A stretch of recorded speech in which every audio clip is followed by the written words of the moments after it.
Hello, and welcome to what I believe is the most cursed diplomacy variant ever made. I'm here once again with Ezio. Hi, Ezio. Hello, hello. This time somewhat against his will, I think. Extremely.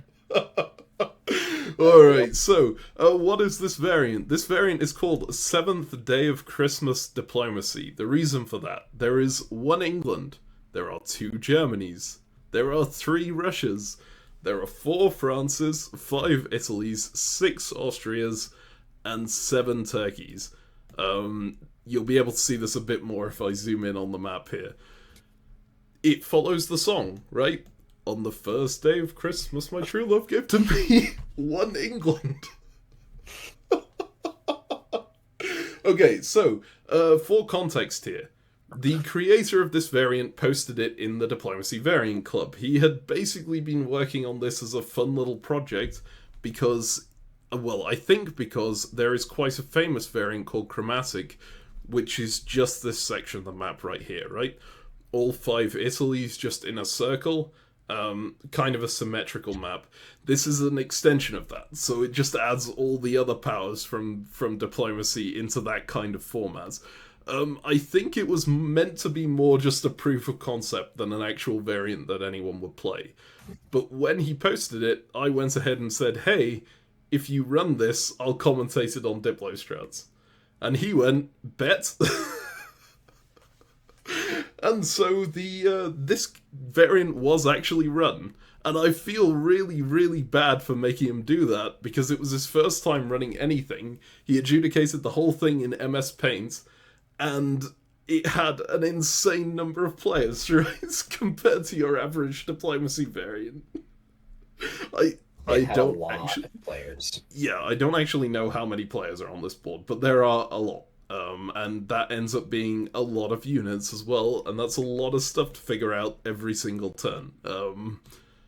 But hey, he went through with it. He ran the whole thing. And so now we have a completed game of this completely insane variance. It's incredible. Hey, future meme here. So, this video went a little off the rails. We spent a very, very long time looking at the map, and then we decided to do a tier list. So, we didn't actually end up having time to look over the game itself. We do review the end state a little at the end and look over how certain powers performed, but this isn't going to be your standard commentary. This is going to be more of an analysis of the variance itself. I do also want to chime in here to say this is very close to Bonfire Night in the UK, and so some people outside my house were setting off fireworks. It's not incredibly close, so it's not going to be very loud, but if you have PTSD or something similar, you might want to skip this video. I wanted to take the start of this video to talk about the various strategies around the map, and like what makes sense for each power, maybe which powers are the best ones. I have dunked Ezio right into this because he has barely examined this map at all. I think I sent it to him. Well, I showed it to him a little bit before, but I sent it to him about 5 minutes ago. So Yep. I'm going to put him in the deep end here and get him to examine which power do you think is the best. Just looking at the England. map, straight off the board, bats. You think it's England? England. Okay. Yeah. I also realized I completely forgot to start streaming this to you, so I will go ahead and do that. Yeah, good news. I have the map memorized already. But I remember looking at it, and I'm pretty sure it's England. Because that corner ocean looks like a very nice place. Question. Is this a winter variant so you can choose your builds, or are you stuck with starting units in all of the places? You can choose your builds. So Yeah. this game starts in the winter. Yeah, so you're going to want three fleets, obviously. And getting into Corner Ocean is very nice because you can talk to a lot of people about things and stuff. Mm-hmm. Uh, So, really important note that I haven't mentioned yet, this map wraps both east-west and north-south. So if you go to Corner Ocean, for example, you're actually in all four of these corner provinces at once. which, I mean, it is just one province. It wraps around the entire map, right? Which is a pretty incredible place to be. It's adjacent to a lot of stuff. Not actually that many supply centers, I think. Yep. And so it's adjacent to this, the Nile, down in Turkey. It's also adjacent to, well, nothing useful on this side of the map, right? Yep, but it's also adjacent to Tuimen, the Russian Federation, as opposed to Tsarist Russia or the USSR. Yeah. It's adjacent to 2 home supply centers for the Russian Federation, which actually... Oh, it's also adjacent to Saratov? Yes, you can see Saratov, like, pokes out on this side of the map as well. So it is adjacent there. Wow, that actually kind of changes my evaluation. I don't... Because previously I thought that I only bordered one of these, and I thought that England was almost certainly going to get to walk into Corner Ocean unopposed. Since it borders both of them, I actually think that that the USS... No. Oh, yeah, no, Yes. I am wrong here. This is USSR, sorry. Russian Federation is this one down here. But yeah, you're right. These 2 can push out, right? This one. Yeah, they can push out, and I think that actually... And then you notice that Saratov also borders Irish Sea. And so there's just a lot more tension there. There's a lot more for them to contend over between Corner Ocean and Irish Sea. And I didn't realize that. I think England is way worse. Right. It loses, because before I thought it was just going to get to walk around and be kind of nice and happy, but now it's got a rival as well. And the reason why I said England was because it's the only one that doesn't have natural rivals. Because Germany, East and West Germany are going to fight each other. And so, okay, fine. Like, that's going to be tough to figure out. Although they have a lot of centers. I just noticed on the map. They have a lot of centers. Like... Yeah, they each were given Poland, Denmark, Norway, and Sweden. Yeah, and Belgium. Wow. Yeah, Belgium, Holland, they were each given, like, 7? And you'll note that East Germany is also adjacent to Sofia, which is one of the Balkan centers that came with one of the Austrias, right? So it's just an insane number of SCs here. I kind of assumed Germany would be the extremely overpowered one here. Yeah, plus East Germany doesn't even have to worry as much, because, like, there's England to balance out West Germany. Like, if you squint, the West Germany looks kind of like France. You're bordering England, you've got Germany to the east, and then you've got your centers down in South Sweden, Tanny, and South Norway. And, like, that can be Iberia. And then you've got West Baltic, which is kind of your mid... And then you actually have your Mid-Atlantic Ocean. But no, it sucks, because the Mid-Atlantic Ocean ain't... That's not the real Mid-Atlantic Ocean. I mean, it does connect to a Spain. But unfortunately, there's another France there that will fight you for it, right? Yeah, unfortunately. But yeah. No, yes. I think... Okay, so East Germany looks nuts. Looks absolutely cracked. I would 100% agree. That would be my pick for the strongest power on this board, I think. Yeah, all of the Italies suck. Do you want to talk about why? Well, because they have no centers. Well, like, the Italies are all about killing each other, and, like, that's never going to happen. So this is terrible. Well, they've got their Tunis, and Crystal in the middle, which I'm sure will be worth going for. So, I'm confused about the turkeys. Yes. So, there are 7. This is good. So, they all have their Bulgaria, which they've named different birds. They've got pheasant, chicken, fireback, peacock, quail, grouse, and partridge. Gross, but it's not in a pear tree, so they really screwed up on this one. Why do they have extra centers in, like, Nile and Sparta and Athens? And, like, why aren't those symmetrical? That's a really good question. I assume that these would be, like equivalent on the standard board. This would probably be, like, Sevastopol, right? They look kind of like Greece. Oh, no, or but they're not close to Bulgaria. Yeah, well, which ones went with Austria here? We've got a Serbia here, right? And we've got a Greece and a Romania? No, we've got a... yeah, no, Austria has all the Balkan centers, right? So these, I think, are just maybe extra centers added into balance, because one of them is just called Syria, which on the standard board obviously wouldn't be a supply center. I think it is kind of needed, because otherwise these turkeys are all so bad, right? They've got Well, I mean, but one center that isn't even natural for them, and they have to Thunderdome it. I mean, the Illies are all that. Yeah, that's true. Uh, they are kind of both bad. There are some Greases on the edge, right? There's an Athens and a Sparta down here. Yeah, but why aren't those symmetrical? Why aren't those duplicated? That is a good question. And also, why, like, is there a Greece equivalent over here as well? Wait, is that the Nile? Sorry, is Sparta the equivalent of the Nile, actually? I have to...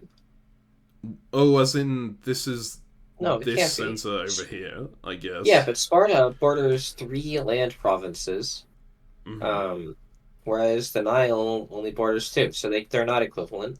It would be Panama would be the equivalent, and Yeah. It's like, Crossroads is an SC, and that's an equivalent, right? But it's not. I don't understand that. Don't worry about Turkish. They're not going to be relevant because they can't win. Yeah, all right. It's definitely East Germany's best. I think the All big right. thing with Turkey, right? The big problem, and actually the author, after we did this playtest, released an A2 version that fixes a lot of these issues, Sure. which is incredible. But the fact that they only have Panama, Nile, and Carmeland as ways out of their Thunderdome is insane, right? Because they all have to be kind of fleet based because these water provinces here are so important. Um, but like, what do you do with those fleets after you're done in Oh, you're there? never leaving your You Thunderdome. cannot ever leave the Thunderdome. Yeah, you are Yeah. trapped there What's forever. what's the SC count to win? 18. I do not remember what the victory count was. I It should should. It actually should. quickly Okay. check that. Each of them should have different SC victory conditions. Where here's how we solve the variant. Okay. You need to. Each region gets divided up into its smaller thing, and you need to win that. And if you win yours first, you win. So Turkey, there's 7 turkeys. Each turkey has 5 centers associated with it. So that means there's 35 centers there. You need to have 18 standard diplomacy. Mhm. Um, then Austria, there are 6 Austrias. Each Austria has 6 centers. All right, 36 or 37 maybe. Either way, 18 standard diplomacy. Fine. If it's 37, we didn't get to 19, but we don't worry about that. Still 18, and you just do that all the way down until you get to England. England. There is one England. England has 3 supply centers. England has 100%. England solos. Game's over. We move on. Oh boy. We have The actual supply center count to win is apparently 25, which sure. there might be 25 just in the turkeys. Yeah, there's definitely Um within the turkeys plus the stuff around like the Nile and other things. You can yeah. definitely get there. But you do have to fight 6 other people to get there. I should note the variant, the playtest that we did only lasted 6 years, so it's not like no one reached the supply center count. We called it a draw after a while. But yeah, I did want to take a look at the Russias. Because what you said about the Italies having no dots, like the Italies at least have Russians, their Tunis. Russia took sorry, the nothing with Russians them. literally have 0 dots. They have Moscow, which should be their dot to start anyway, but it's been turned neutral and put in the middle of all of them, right? And they So have literally nothing. they get nothing at all. They don't get Sweden. They don't get Romania. Well, we don't have to pay much attention to Russia because none of them are like. Yeah, I think actually that the USSR is just going to attack England immediately because there's nothing else to get anywhere. I think Well, that's all right. a fair question. Also, I should note, like, the Gulf of Bothnia and the equivalents to the Gulf of Bothnia, right? Lake Laogai and Wizards. Um, they're not connected to anything. If you like, Finland isn't a canal province. If you build a fleet in on one of those, it is only useful for attacking Moscow and the other Russia that you're adjacent to, and it will just get stuck there for the entirety of the game, right? Yeah, Which that's terrible. I think could be an interesting dynamic if Russia had started with 4 centers. But with 3, you can never afford to put something there, right? That's just insane. You're Oh locking yeah, I in mean, a third of your entire army to just annoy the other person. It yeah, doesn't no, really it's work. not. It's not good. It's not good at all. Mhm. Cool. Yes. So I would say these 3 are all kind of low tier on my tier list. I don't. I should Yeah. probably have set up an actual tier list, but I, I haven't. So we will just have to say how powerful we think each individual one is. Probably could have been solved by like giving Norway or Sweden to the Russia, like attaching it to them instead of to Germany, who already had all of these dots, right? But even then, maybe that's not enough. Um, it certainly makes for some interesting gameplay because these Russians have to go and attack other people, right? They can Thunderdome it themselves, but is it really worth it when you're fighting over 1 dot? I would say not really. Um, so yeah, who haven't we looked at yet? We haven't looked at the Austrias. What are your thoughts on the Austrias? Definitely the tier below Germany, Hmm. but above everyone else because they're actually centers to be gained here. I Yes. think that the interaction between Austria and France is the most interesting interaction as far as the two like parts of the boards coming together. Um, because the France have a very nice relationship with each other in that most of them like are getting pulled away to go to Seville. They're their equivalent of Spain and Portugal. Um, and so, because they have this pull away, they can play nice with each other and not necessarily try to kill each other. And so, a lot of them can just go back to their Gascony and then take their centers and be peaceful. If you notice with like the Frankirk and Frankreich. what is Yeah. that one? Sorry? Which one? And then WTWT. Oh, oui, oui, I think. These are all We France in various other languages, but I'm definitely gonna mispronounce them. So this one is Frankreich, anyways, which is France in German. The others, I don't know what languages they are from. Gallia, Sarfat, and oui, oui. Uh, if you look at the way those guys get pulled, the pull into Spain pulls them really close to the Spiraled Sea and the Gulf of Aden, which will border the Austrian centers. yes. Unfortunately, those sea provinces are all so big, you really can't do much. Yeah, so this is often a problem in variant play, right? And it's stuff like this that High Seas in Imp Dip, for example, was introduced to solve. In that, if you have a giant sea province like this, the fact that you have to funnel everything through it to get to the other side makes it such an easy point to stall out the game at, right? A lot of people holding on defense with it, or people, you have to, even if you're trying to be aggressive and push units through, you have to dedicate so many units to doing that because the other side will be defending it with so many units as well. And if you get one unit through, it's then on its own. Can it do very much from there? Sometimes, yes. If you manage to get a convoy, for example, into Elegy here, Yeah, then that yeah, one. that's pretty solid. But then, even then, it is just one unit, right? Um, so Yep. it, it, Or convoy to Coral, or like the convoy to Carmeland. mhm. Um,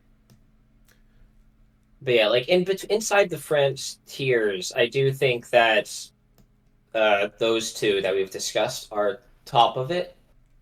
I think probably the Frankirk is the best because it also can contend for like South Norway. I think Gulf of Aden is better than Spiraled Sea for that reason.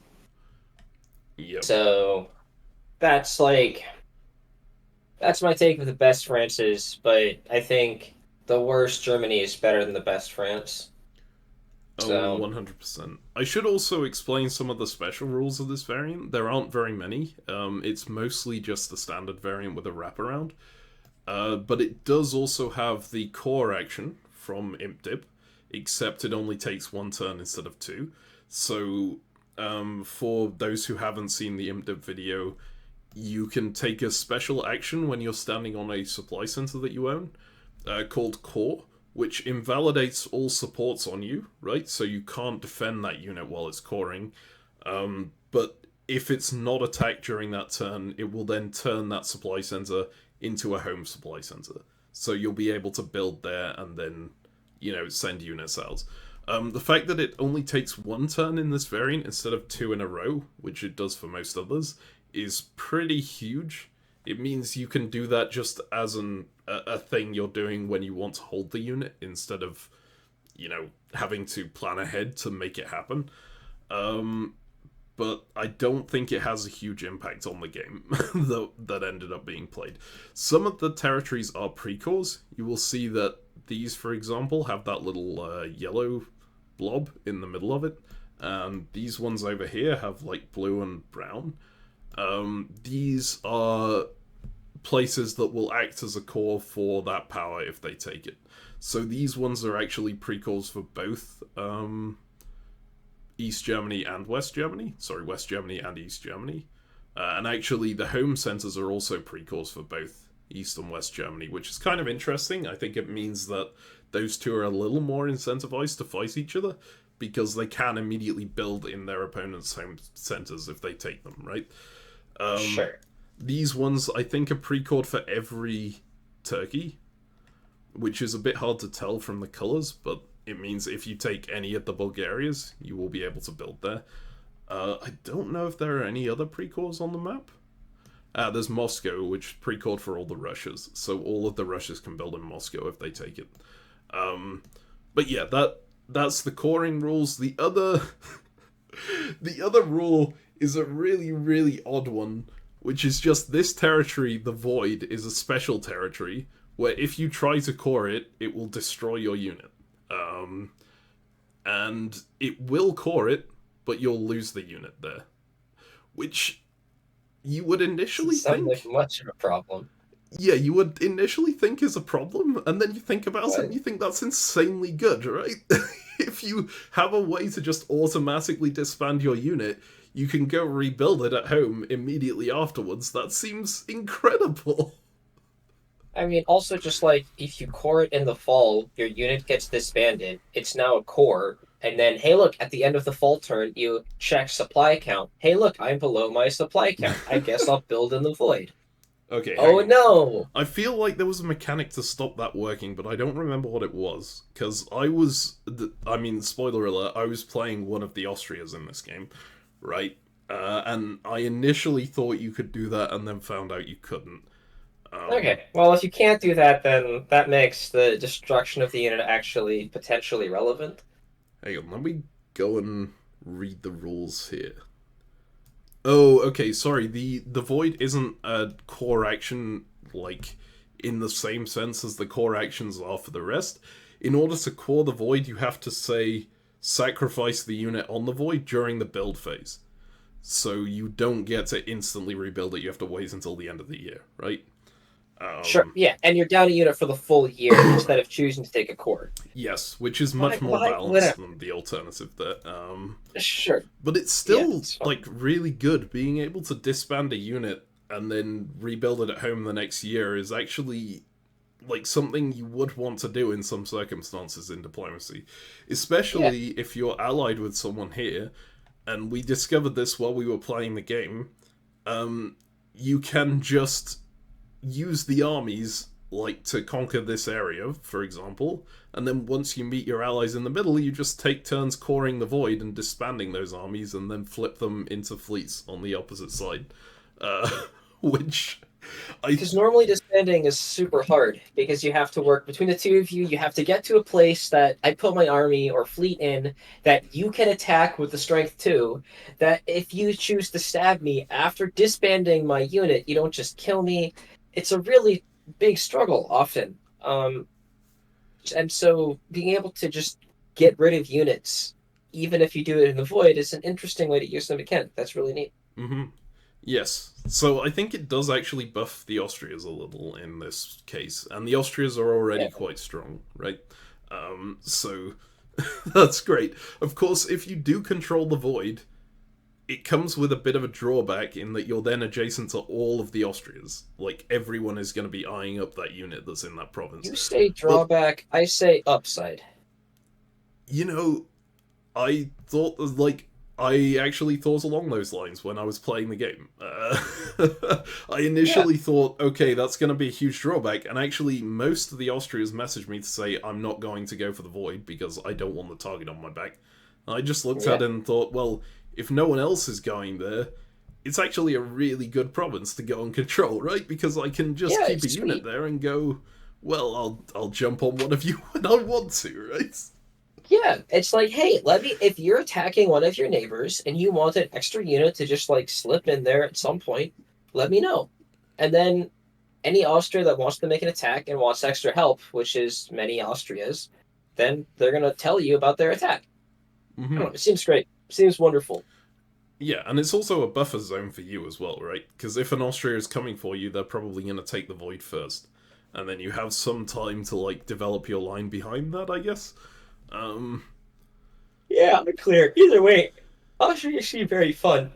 I like that. I feel like each of the other factions should have their thing. I don't like how Waterfowl is not a supply center.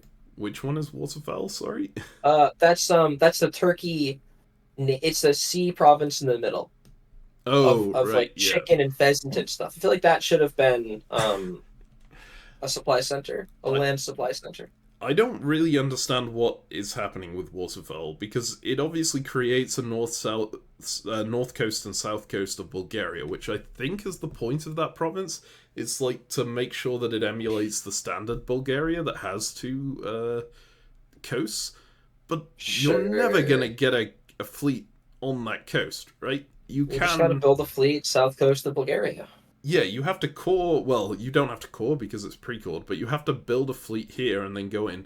And yeah, maybe that's worth because it's adjacent to so many SCs. I mean, there's no like, province in Classic, except maybe North Sea, that borders this many centers, right?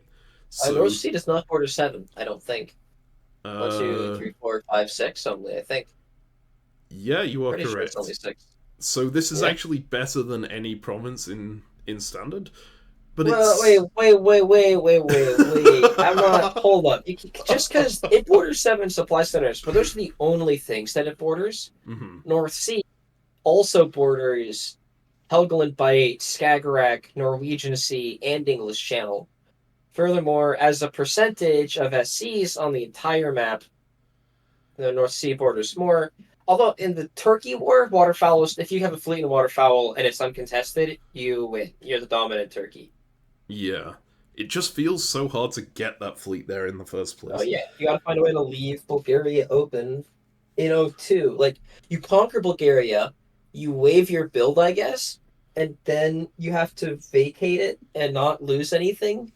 But you can't, like, I think you don't waive your build. I think you conquer your Bulgaria and then you try and conquer the other Bulgaria that's attached to your... yeah, and hope to do that without getting moved in. Do you just build 3 fleets as Turkey? Maybe. I feel like you build 3 fleets as Turkey. Because you are going to be locked into this Thunderdome no matter what, right? So, is there much point I think you need one army. I think if you build a fleet, you're committing yourself too much, because a fleet on, like, if you build a fleet in your Constantinople, it moves into one of the Bulgarias, right? But it moves onto a coastal Bulgaria. Mm-hmm. So that fleet says, hey, I have a fleet in this east... Like, if I'm Oh god, the colors, man. Let's say I am. This was a problem during the game as well. No one knew which of these was which turkey. Let's say I'm Tragopan. So that's like the southeast, like the 5 o'clock This turkey. one, Okay. yes. And if I move a fleet onto gross east coast, I am now attacking. I want to say Koklas, Yes, right? that is That's the only place Koklas. my fleet can go. But if I have an army up there, and that army goes into gross instead, I can now attack that Constantinople, the other, or either of the two Bulgarias. So Mhm. you need to have an army of one, 100%, and then the other two should maybe be fleets.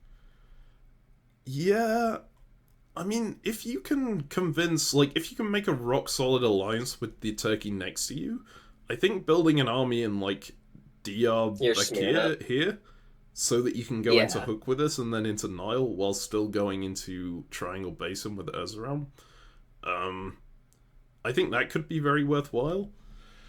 Yeah, if you can convince your Turkey to not build a fleet in their Ankara, and if you can convince the other Turkey to not, like, you don't want the Turkeys that have their fleets bordering your basin to build a fleet, Yes. right? But it's a bit That's of the most a important thing. prisoner's dilemma for that reason, right? Because if you build the fleet there, then, and they don't, then they're a bit screwed.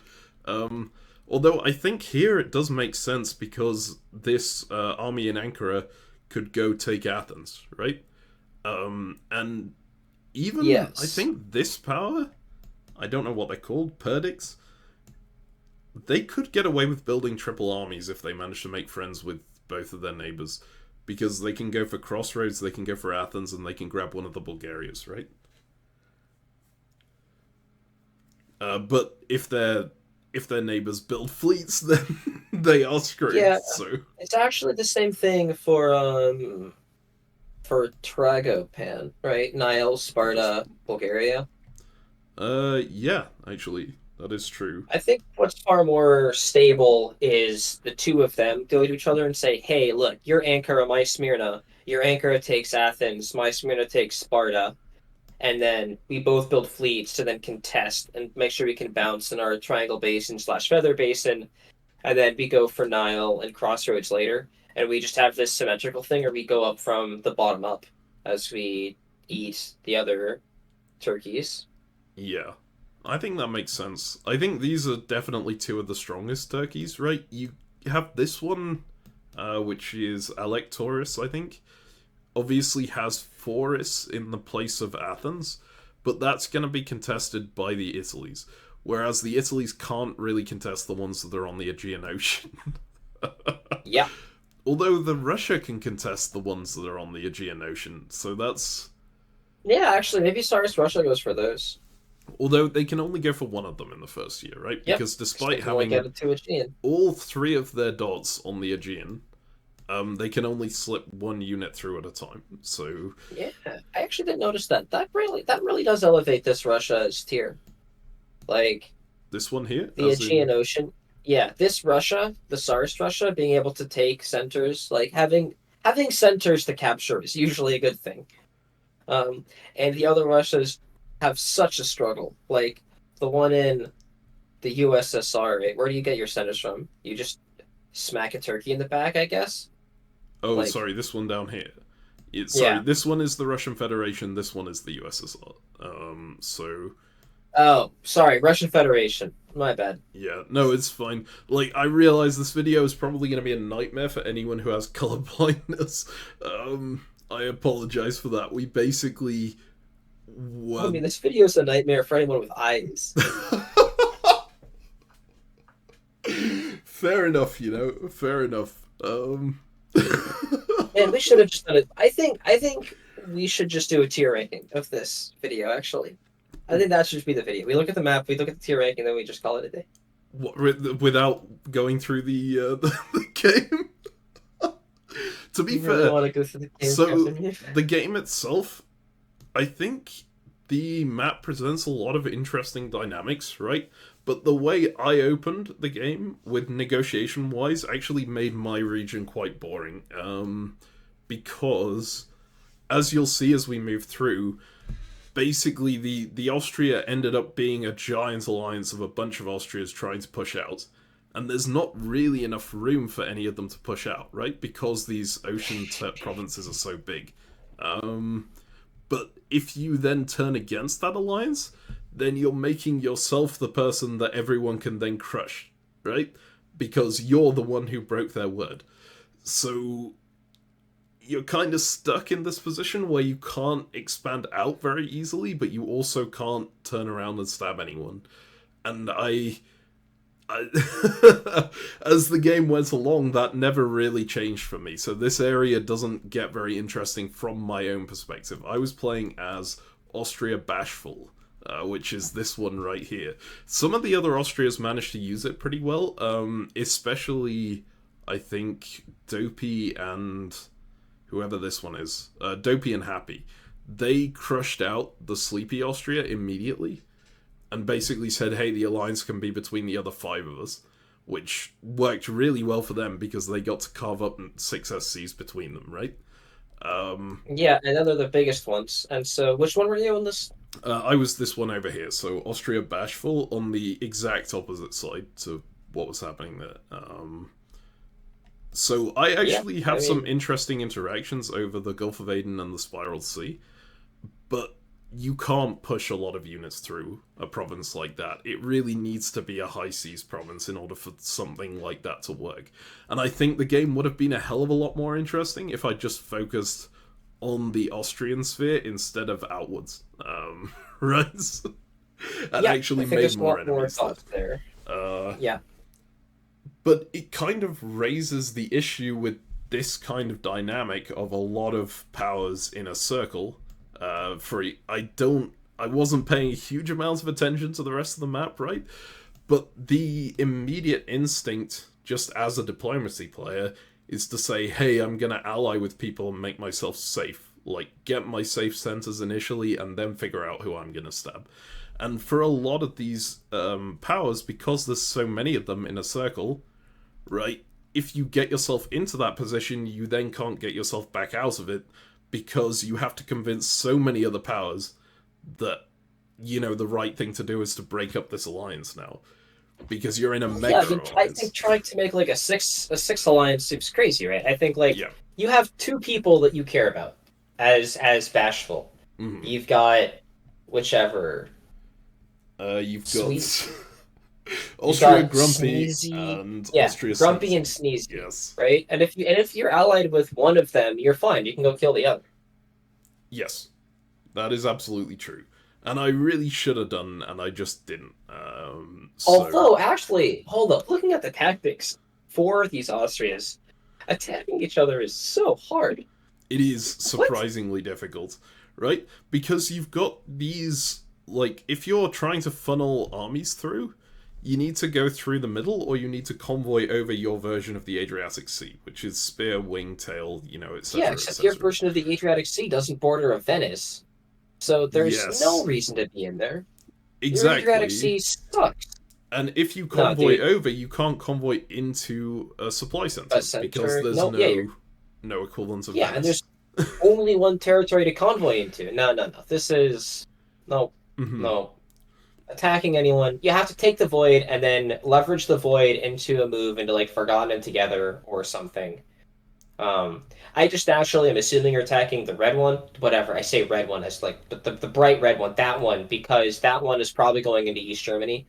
Yes. And so you can shank them in the back effectively, probably year 2.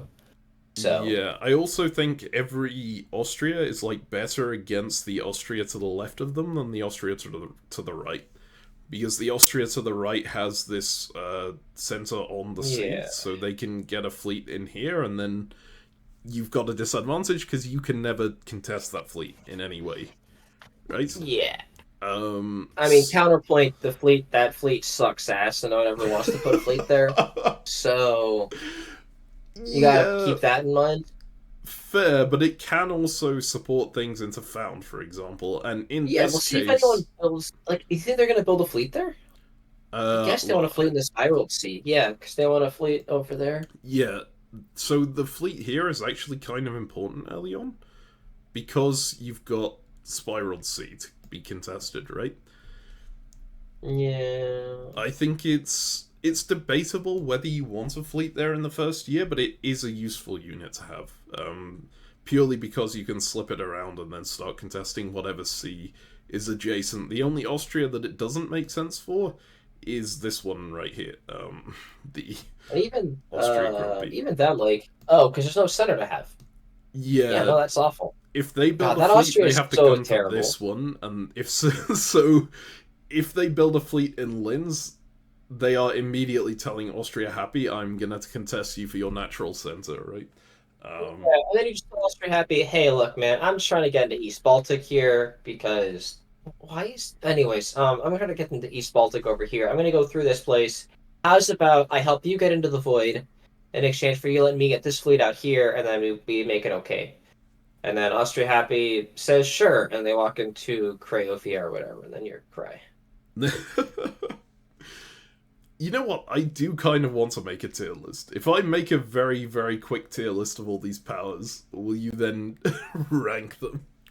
Yeah, absolutely. Alright, hang on. Let me find a tier maker site. To do. For most of the tier maker sites, we're gonna have to get all of like the images of every name. Oh no. This might take Yeah. longer than I thought. Are you ready to go? Do you want anything lower than D tier or? I think we should have an F tier anyways, right? Okay. I think maybe not.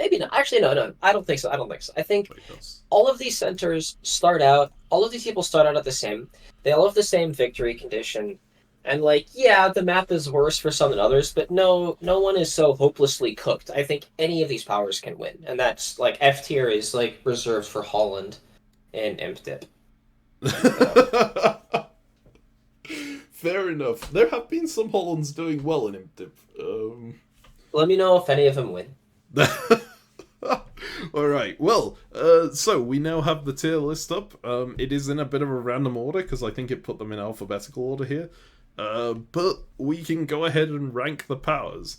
So which one do you want to rank first? And shall we have a look at them? Let's just go by the order that they're in, right? Okay. And yeah, we're gonna need to hop back and forth to see some things. So this is Right. this So we've got like 8 o'clock 8 turkey. o'clock turkey. Yeah, this one right here. So Okay. what's its advantages over the other turkeys? It has forests, which is more than like this turkey up here has, right?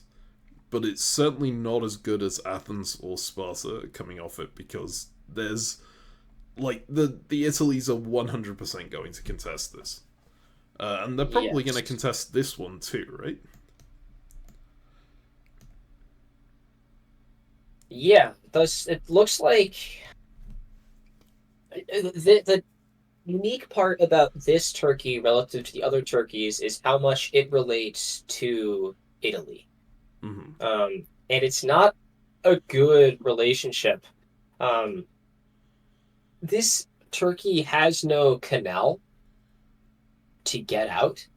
Like, Crossroads and Syria are both not canals. And so you actually can't make any attack against Italy. That's crazy. Yeah, that is a little insane. Yeah, this turkey also realize, like we were talking earlier about how the Italies would have to fight each other. Can they fight each other? They've got 2 sea provinces between themselves and the next Italy, and only the second one connects to the next Italy, and it only connects to one of the next Italy's centers. So it feels really inefficient to go for the Italy on this side of you, for example, as this Italy, and it feels impossible to go for the Italy on this side of you. Do an Austria, build a bunch of armies and kill them over land. Yeah, that's also possible, but surely this area is going to get completely bottlenecks, right?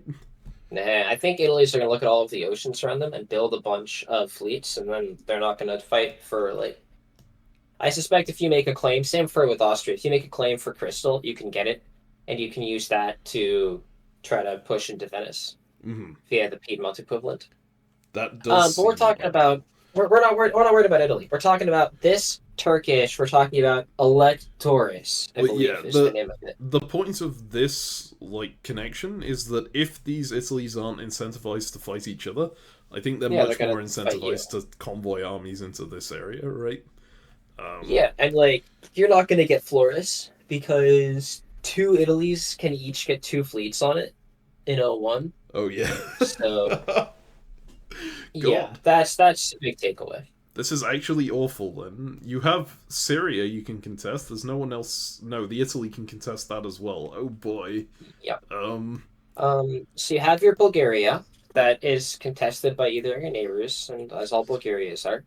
And remember when you were talking about Perdix and Tragopan, how I felt like Yeah. they had actually useful things to do with their units and Mercen and Dia back here. And so I felt like an alliance between them was supernatural.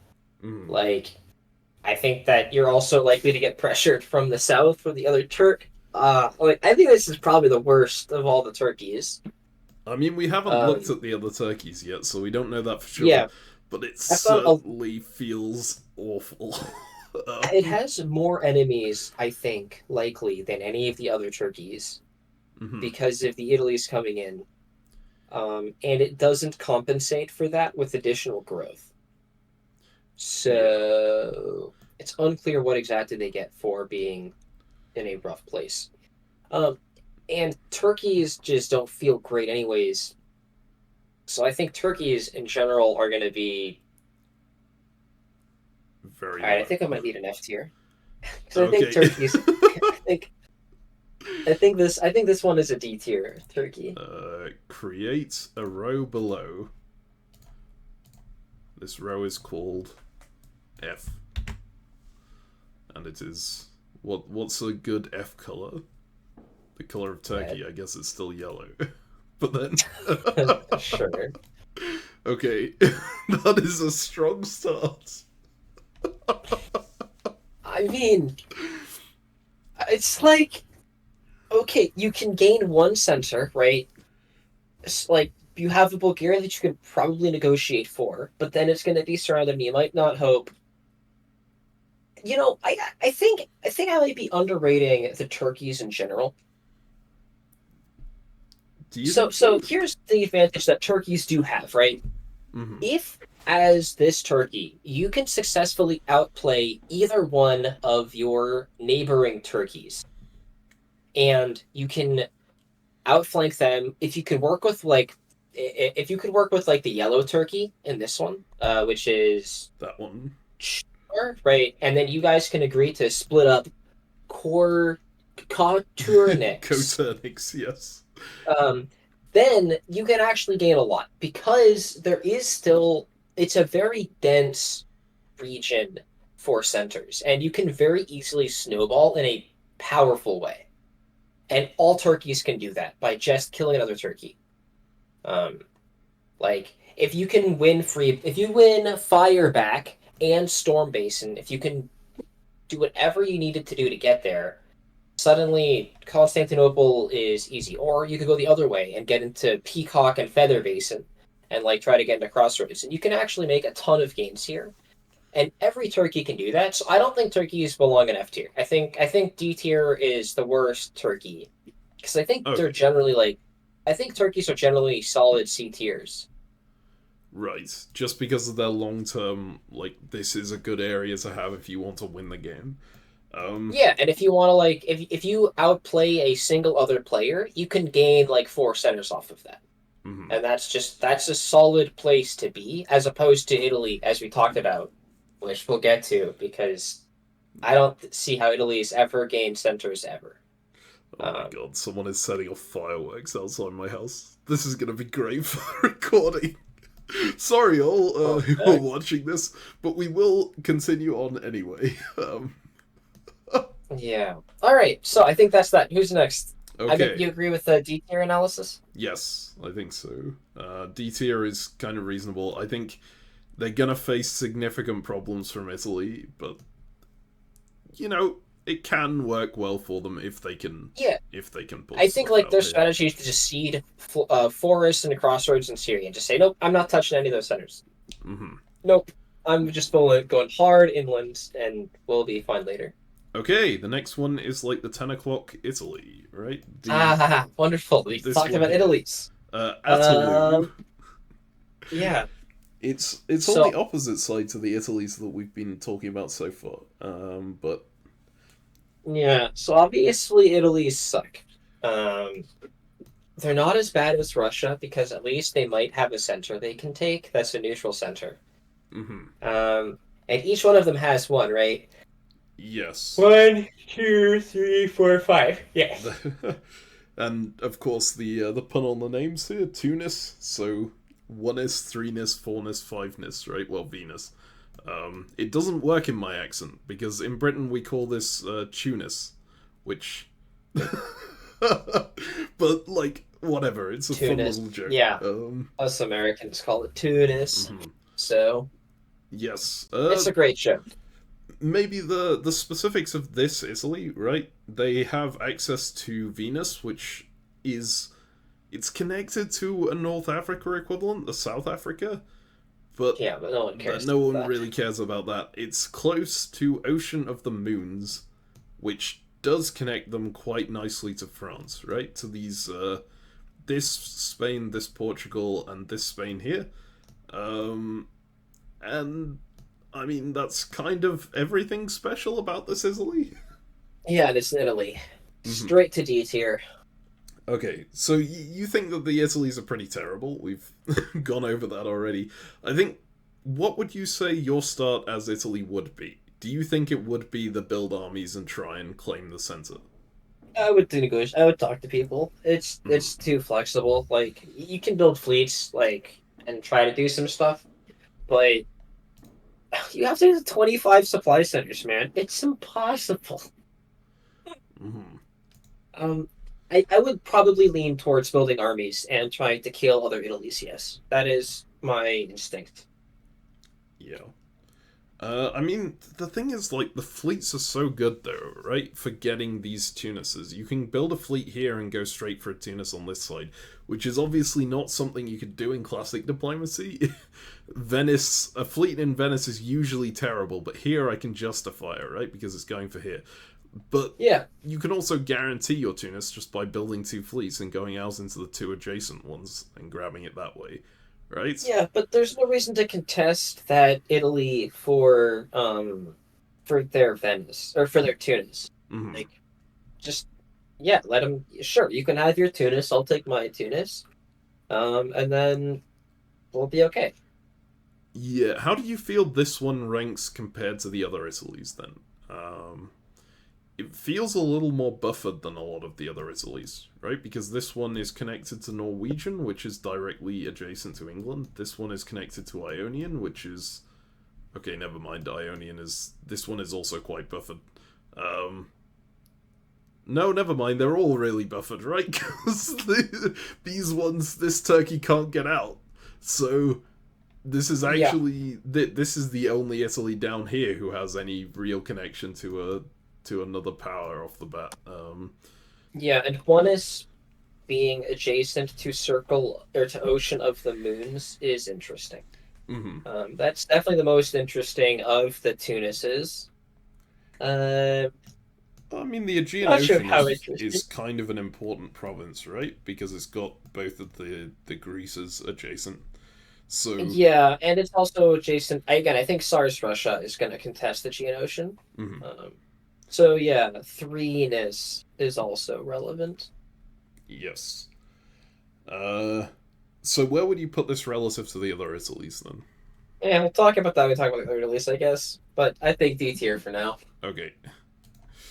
And we have to say it's above or below the Turkey, right? Yes. Or is Turkey C tier? No, Turkey's D tier. Yeah. So below. that specific. The Italy's are worse than that. Yeah. I assume that's because this one has like a higher ceiling, right? So Yeah, if this one you can get to 6 centers. This guy's gonna really struggle with 6 centers. yeah, this Turkey you can do really well or really badly. This Italy you can't do either, right? Well, you can do really badly for sure. Okay. It's actually really hard to do really badly as Italy, I feel. Like, how Okay, are you gonna define do really die? badly. Um, Okay, do really badly equals dying. Yes, mhm, dying is you can do a relatively good job surviving because nobody wants to attack you. mhm. Yeah. Well, okay, we will put that below the other, so below the turkey here. Yep. I just think that like doing really badly means never getting to 5 supply centers, Mhm. and I think this one's gonna do really badly. All right, Yeah, great. that's fair. Next, Alright, number 3 is Austria. Well, we're gonna have a whole line of Austrias because they're all next to each they're all other. Austrias. Yeah. So, Great. we're starting off with Austria Pink, whichever one that is. Yeah, Austria. Oh, it's Austria Bashful, right? That's me. it's you. Hmm. Yeah. So I think Austrias in general are B tier. Um, maybe Yeah. A tier. Just like they're really high tier. They all have 3 supply centers that are natural for them, and that's just really, really good. Like you see how much work the turkeys have to get to their 6 supply centers, and every Austria can get to 6 in 01 practically guaranteed. There's the one Austria who doesn't, and we'll deal with them later. Yeah. So I think by default they're going to be B tier. Um, yeah, I think they're basically all just B tiers. There's like subtle advantage and disadvantage between them. So yeah, ranking them internally is neat. Um, Hmm. Austria, So this bashful. one specifically is adjacent to Gulf of Yeah, Aden and kind of to Spiral Sea if you slip a fleet, but it takes forever to get a fleet over there, right? So mainly they're going to be focused in this area if they're going outwards, and obviously on these two neighbors if they're going inwards.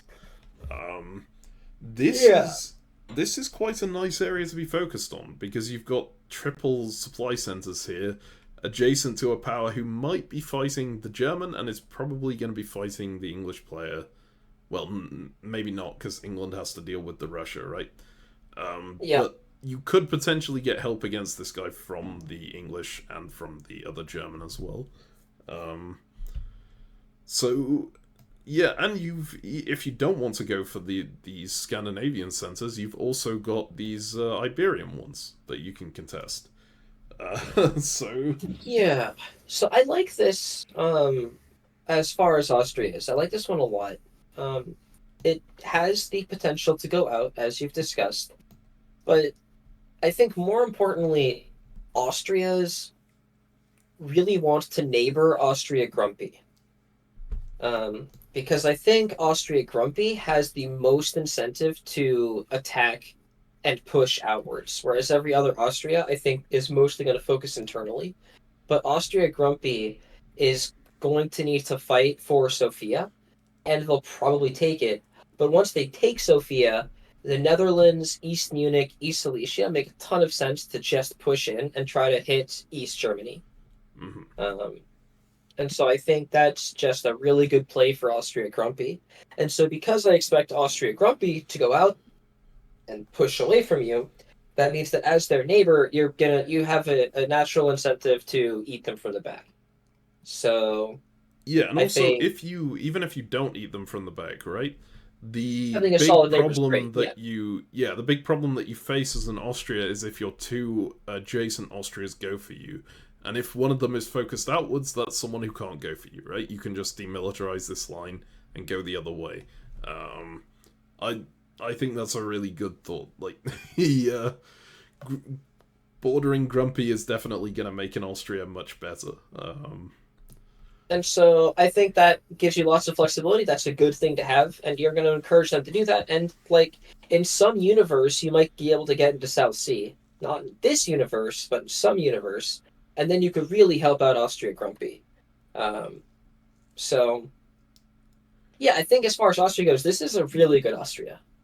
Um, So, Definitely the best of the Austrias we've talked about so far. so would you put it in S or would you put it in A? Oh Um, no, B. oh, I thought you said that it was a good Austria though, so it's above Yeah, the other Austrias. No. no. Well, you can be above them, but still in the same level of the tier. Like Hmm. not everything in Is it A tier?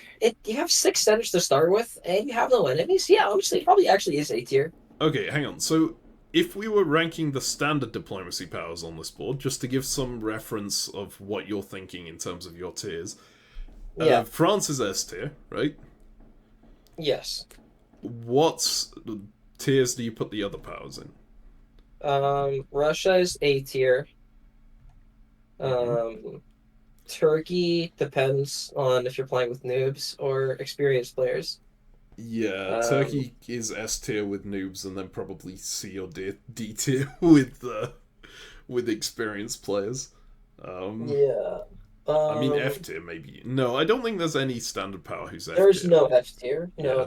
they're all way too good to be an S versus F. Like the win rates we're talking about, right? Like, what's the worst win rate on WebDip for all of the normal countries? It's like Italy, right? I think it says elite, yeah. Yeah, and it still has like an above 10% win rate, right? Yeah, I think Maybe so. not. Or so not solo percentage to be clear, but like Board draw top / win. percentage, It's got higher yeah. than that. Board top, yeah. Anyways, so like no, the difference in these tiers, I think in standard diplomacy they're much closer together, and I think they're all like good. This map, like to be clear, so if we're talking about getting to 25 supply centers, I think we need to drop them all a lot because nobody ever is going to 25 supply centers. Nobody's ever going to win this game. And so for context, but the point of tier lists isn't to actually have these things make sense. It's to make grandiose statements about things and then make extreme statements that people get to overreact to. That's the point of the tier list. Yeah, that's true. So we need lots of reactionary comments going, how dare you put Electoris in D? Yeah, right? You picked my favorite. Tsarist Russia is the best Russia, and I can't believe you put them in D tier. They should be B tier at least. And we don't actually know what the different tiers mean. I see. That's the whole point of the tier list. This is top of B you're going to put, right? I think top of B, I could see bottom of A. Yeah, you think A? I'm going to put I like A. now. I could see bottom of A. It's fine. But we'll see. Like, having 6 centers is a lot. And we can readjust as we go through things later. Yes. Okay, great. The next Austria is the one on the opposite side. Well, not quite the opposite side, but this one over here, which is Austria Dopey. What is your opinion on Austria Dopey? I think they're a solid Austria. Like they're in Austria. They have a bunch of centers. I don't like a lot of their expansion paths, really.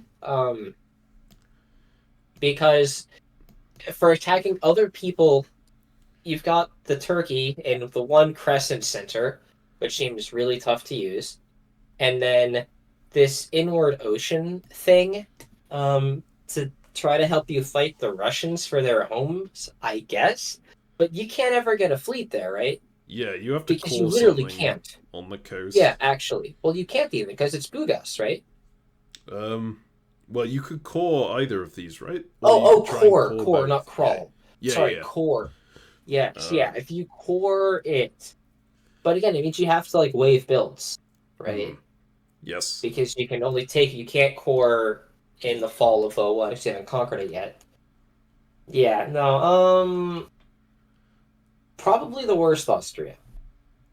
You put them even below the one that you said you would attack every time? Yes, because that one can grow. Mm-hmm. This one, I think, is going to really struggle to get... Right? You have to attack the other Austrias. So I think this is going to make the other two neighbors nearby terrified of you. Mm-hmm. Because you struggle so much to attack anybody else. Yeah. I might contest you on it being the worst Austria. I think the worst Austria is this one, the orange one. Because this Russia can go into Aegean Sea and Russian Channel, right? And that creates a bit of an issue for this one. If you're going for Austria Dopey, then this Russia can only go through Inward Ocean and needs to work with the Turkey, basically, in order to push you in. Fair. I was looking at Aegean Ocean, and I was thinking it's primarily going to be used... Like, there's a lot of contesting for that place, because there's Threnus, Athens, and Sparta. that it Yeah. also borders. And I I hate that the Timisoara because it's a coastal province that This I one here. can't get a fleet to, Mm-hmm. and that's Yeah. just a rough feeling. I Whereas get that. at least with Austria Sleepy, you can crawl fleets along the coast. But it's a more defensive one. In standard diplomacy, there is only one, or there are relatively few land tiles that only have one coastal space like this. Right? It's like really uncommon to do that. Um, Yes. like So specifically, what Ezio is saying there is it only borders one sea province, right? yeah. So you have stuff like Yorkshire, right? Um, is there anything else? There's I mean, Yorkshire Portugal. does. Oh, there does. Yeah, Portugal does. Like Syria does. Um, and then like Sevastopol, things bordering Black Sea, or a lot of them, Yep. like Romania, all those things touching it. And then like uh, Finland. yeah, Finland. So like it's not like there's zero of them, But they're but not usually supply centers, and the one that is a supply center is the single most defensible supply center in the game. Portugal. yeah. Exactly Well, I mean, because of that. I think Sevastopol Oh, technically yeah, yeah. does Sorry. also, but like and like Ankara and stuff, but like those ones. They don't count, because they're not on the real sea, right? They're on a fake sea. Yeah, right. There's like a stupid. It's the Black Sea is its own thing, Mhm. and so it's very different from Portugal. But yeah, this like because of this, it, to me, like this one coastal province, despite being a coastal province, it's not nearly as exposed as it might feel. And the Inward Ocean doesn't have that much to conquer. Like if you are that Russia, if you're Tsarist Russia and you move into Inward Ocean, it's like okay, how are you gonna get an army over into Crescent and then like support it into Bugas? You're gonna convoy it, I Yeah, no, guess. I think you have to work with this turkey if you're doing that. There's no efficient way to push in on your own.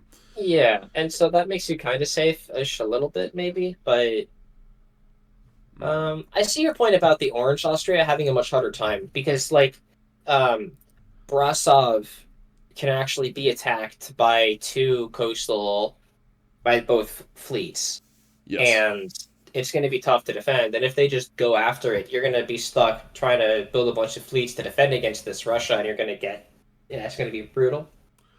All right. I think Austria Sleepy. Like I mean, Austria Grand Prix is still B tier, of course, and then when it comes to it, we'll move Austria Sleepy to be below this one. But this guy's definitely B tier. Okay, so this is Dopey goes in here.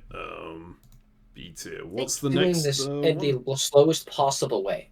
I think I think what we should do is when we're trying to create this list, instead of trying to create the list, and when we talk about each power, instead of talking about every other power as we talk about it, we say this power is in B tier, and then we go to and then I think we should try to go to the next power, And then and then adjust it say afterwards. this power is better or worse than the other powers in its tier, and then we just do that. Okay, so do you just want me to put all the Austrias in B tier and then we'll arrange them afterwards? Well, I actually think that works. we've already mentioned Yeah. that this one is a bad Austria and that this one is also Yes. quite a bad Austria, right? Yes. Um, I basically agree with that. And then I think Austria Happy is the best Austria of the Austrias in B tier, and it might even sneak its way up into A tier. which one is Um, happy? Hang on. Happy is the other one that borders Grumpy. This one right here. Yes. Yes. So it has this nice thing where it can get its fleets. Wait a sec. I just noticed that the like all of the Austrias except for Austria, the one that we hate, like The can orange just crawl one. their fleets along the coast. Except for also the other. Sorry, there's one Austria that can't. Austria Sneezy. Oh, right. Sorry. Yeah, yeah. This one can't crawl. Wait, Sneezy Yeah. can crawl the coast. They can go Well, down it has to here, go right? via Coral. Carl. Uh, Carl. I mean, they all have that province in the middle, right?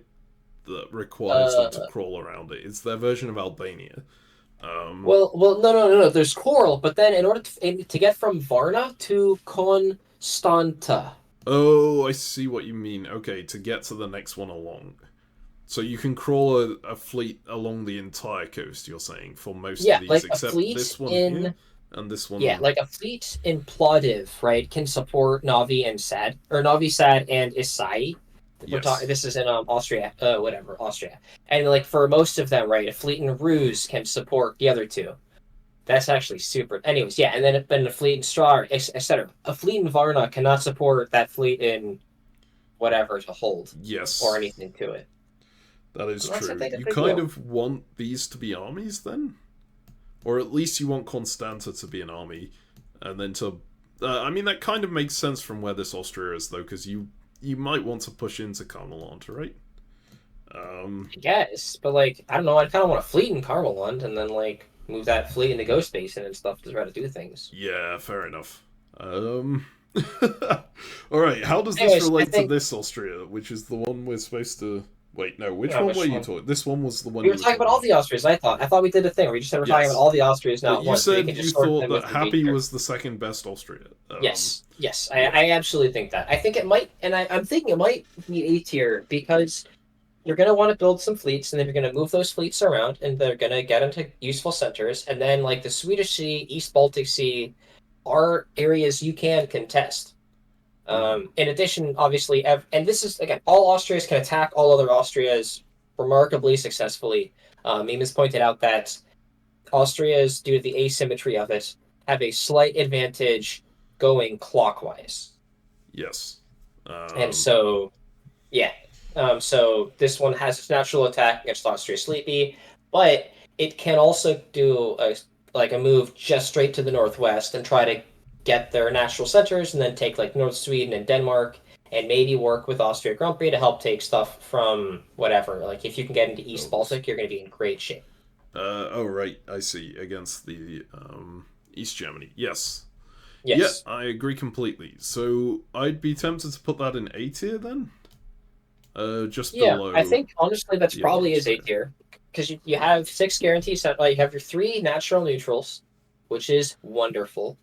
Like again, like Russia's will stab somebody to get their 6 centers, right? Russia's will go to war for their 4th center. Sorry, Russia's for later. So having 6 centers, just 3 naturals is so good. So yeah, awesome. Great. Okay, we might have to actually just up tier these Austrias. Like maybe they're actually all A tier, and then the good Austrias are S tier. Do you think so? Like, I guess who else would be S tier is the question. It would be the Germans, presumably. It's right? just the Germanys, and like, but I'm not convinced that like the 2 Germanys are better than the 2 Austrias. Okay, well we can Especially because they're all so close. I think we just up tier every Austria. I have convinced myself. Okay, we still haven't talked... Well, we've talked about this Austria, right? You think that one's bad because it gets ganked by the other 2 if you go outwards.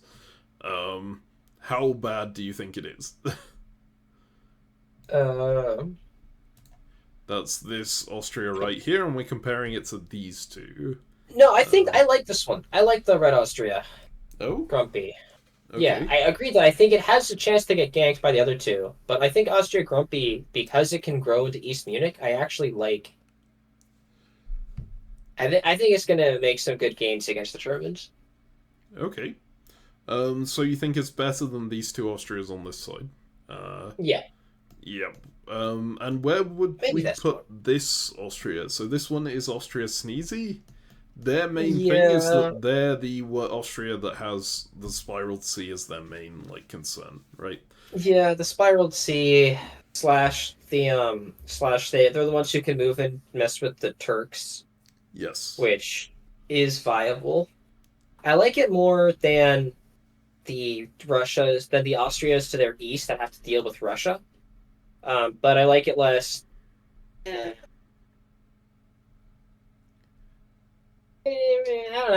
don't know. Where do you want to put it? See, I actually think that being on the Spiraled Sea is a pretty big disadvantage for this Austria.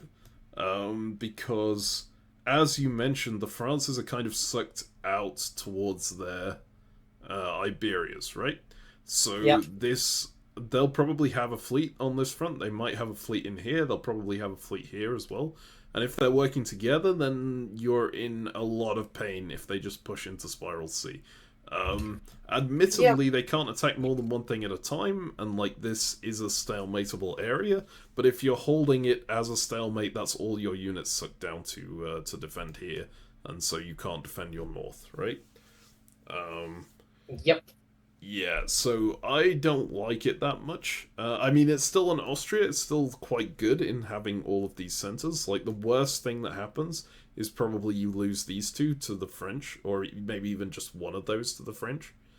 But I think that makes it worse than most of the other Austrias. Maybe all of them except this one, in my mind.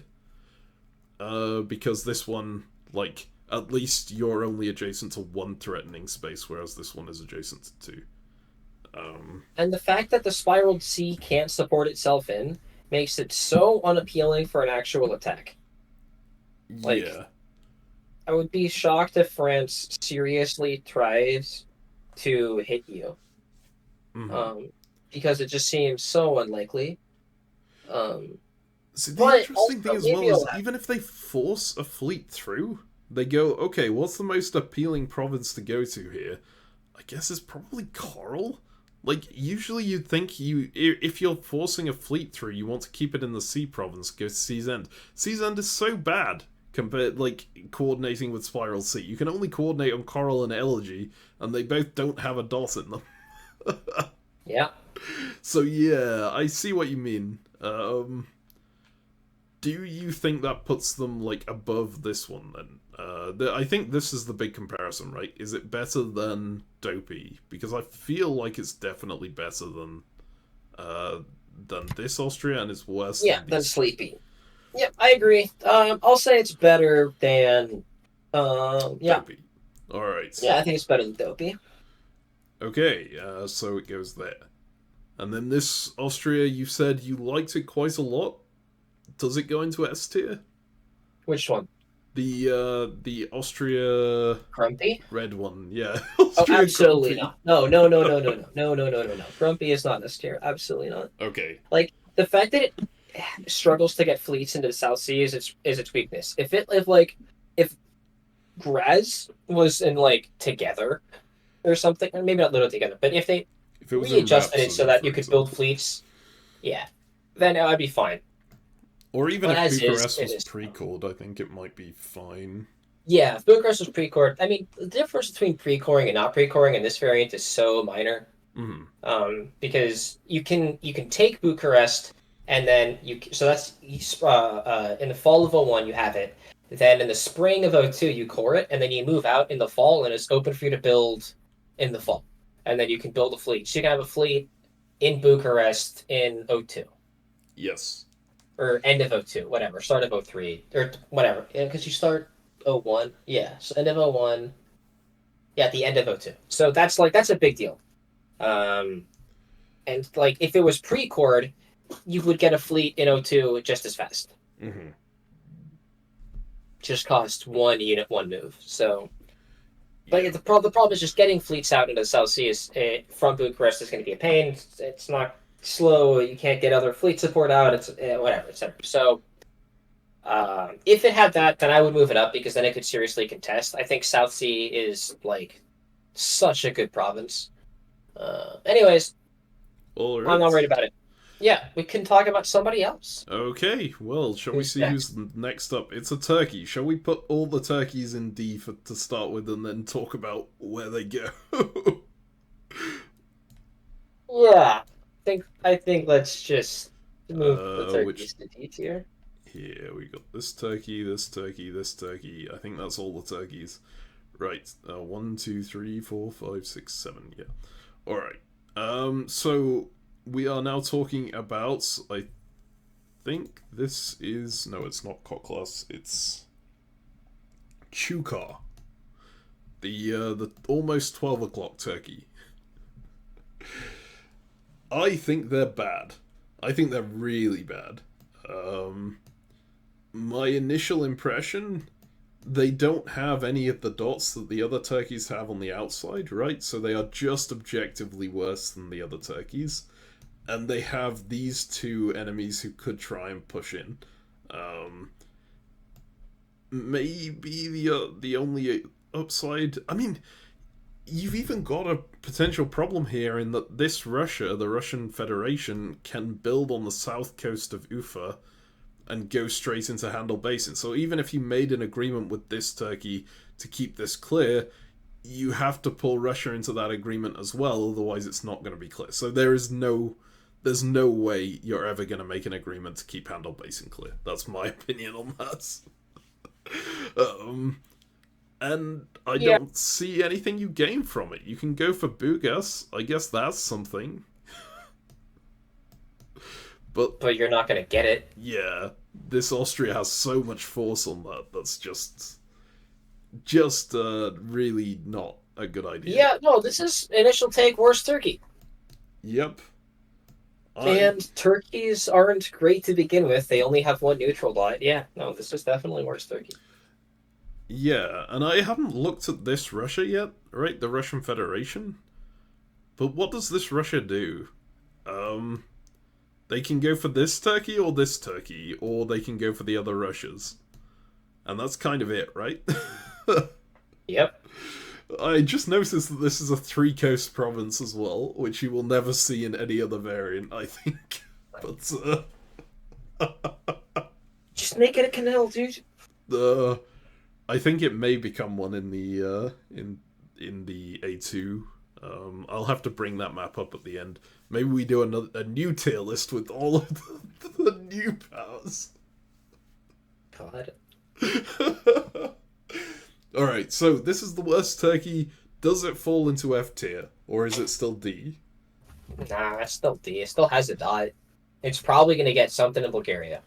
And, like, it can still grow, right? All the turkeys can make a play, and they can grow still. I'm looking at you, Italy.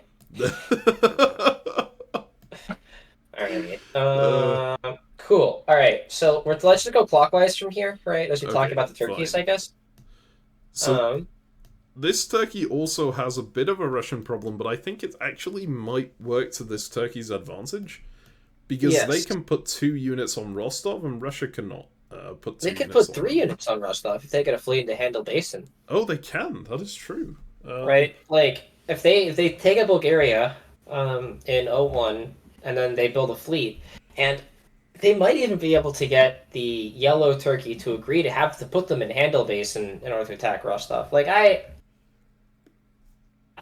like having the 2 land provinces that you can go into that the other person can only send 1 unit into. That's a really nice relationship to have. Yes. It's one where you have all the power. Yeah. I think the downside to this is that it's very, very obvious that you can attack the Russian, right? And the Russian doesn't have a lot else to gun for, so they're probably going to come this way. Yeah. Although, like, me saying that, I think I've said for all of the Russias, it's obvious they should be building fleets and going outwards, right? Which means, as this Russia, it feels like they should be an army power. They could very well just walk into these Russia's centers. Which is something the other Russias can't really do. But we're not judging whether this Russia is powerful right now, we're just judging which way they're likely to go, and I think they are likely to come this way. I think that this Turkey is better than the other Turkey for sure, but I think it's much worse than the turkeys at the bottom of the wheel. So, should the turkey at the bottom of the wheel be C tier? Because they might be enough put them better in D tier, but I think given we bumped the Austrias up to S, I think it makes sense for that one to go there, right? Maybe. Wait, no, sorry, that's not that's not the Greece Turkey, is it? That's the one that we talked about that's adjacent to Italy. Okay, no, that deserves D tier. These ones are probably C. Yeah, those 2 at the bottom might be, but again, they're not that different from the other turkeys.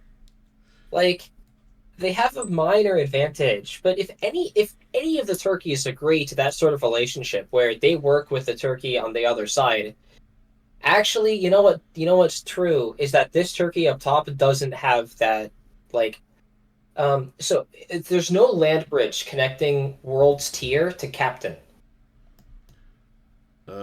Which right? one is what? Oh, there, yeah. That is Yeah, true. that's not a land bridge, and so this turkey can't attack the yellow turkey to its west by land. Ooh, that is true. I mean, that now makes me think maybe that yellow turkey shouldn't be the worst turkey, but then they get attacked by the Russian anyway, right? So potentially. Yeah, probably And the not. Like, Austrian has the way in as well, so yeah, I think they're still the worst turkey, but. yeah, they've got other backdoors, but they can't grow out that easily. Hmm. But yeah, I see what you mean. I think. I mean, it's so tough. It's tough to say when we're ranking them all at the same tier, right? But I think you are correct that, well, that one is the worst one. Yes, Where would that you one put is the this one? worst one. And then there's the green. There's the. We'll get to it when we get to it. I think. Okay, let's do this again. We're gonna say this one is better than that one, right? Okay, so this one is better Yes. than that one. That is what we've said. Great. Is it better Yes. than Okay. this one? Well, no, no, no, no, no, no, no. Stop. We're going clockwise, right? We Well, then do the no, next one. we already ranked this one, though. Okay, take all of the turkeys out of B tier. Fine. We'll do it. We'll No, do no, it no, the no, actual no, correct it's way, fine. Alright, sure. We will. right? So they're all in whatever C tier, D tier. They're all in D tier. Yes. Great, they're all in D tier. And so this one, the one that we've, yeah, that one is okay. This one is better than that one. Great. Now this one at 3 o'clock. I think this one is like the most normal of all the turkeys. It's the most default. It has the least interaction with anyone else. It's just the turkey. Mm-hmm. Um, and I think that this is better than the other one. I think this is the best of the turkeys we've seen so far.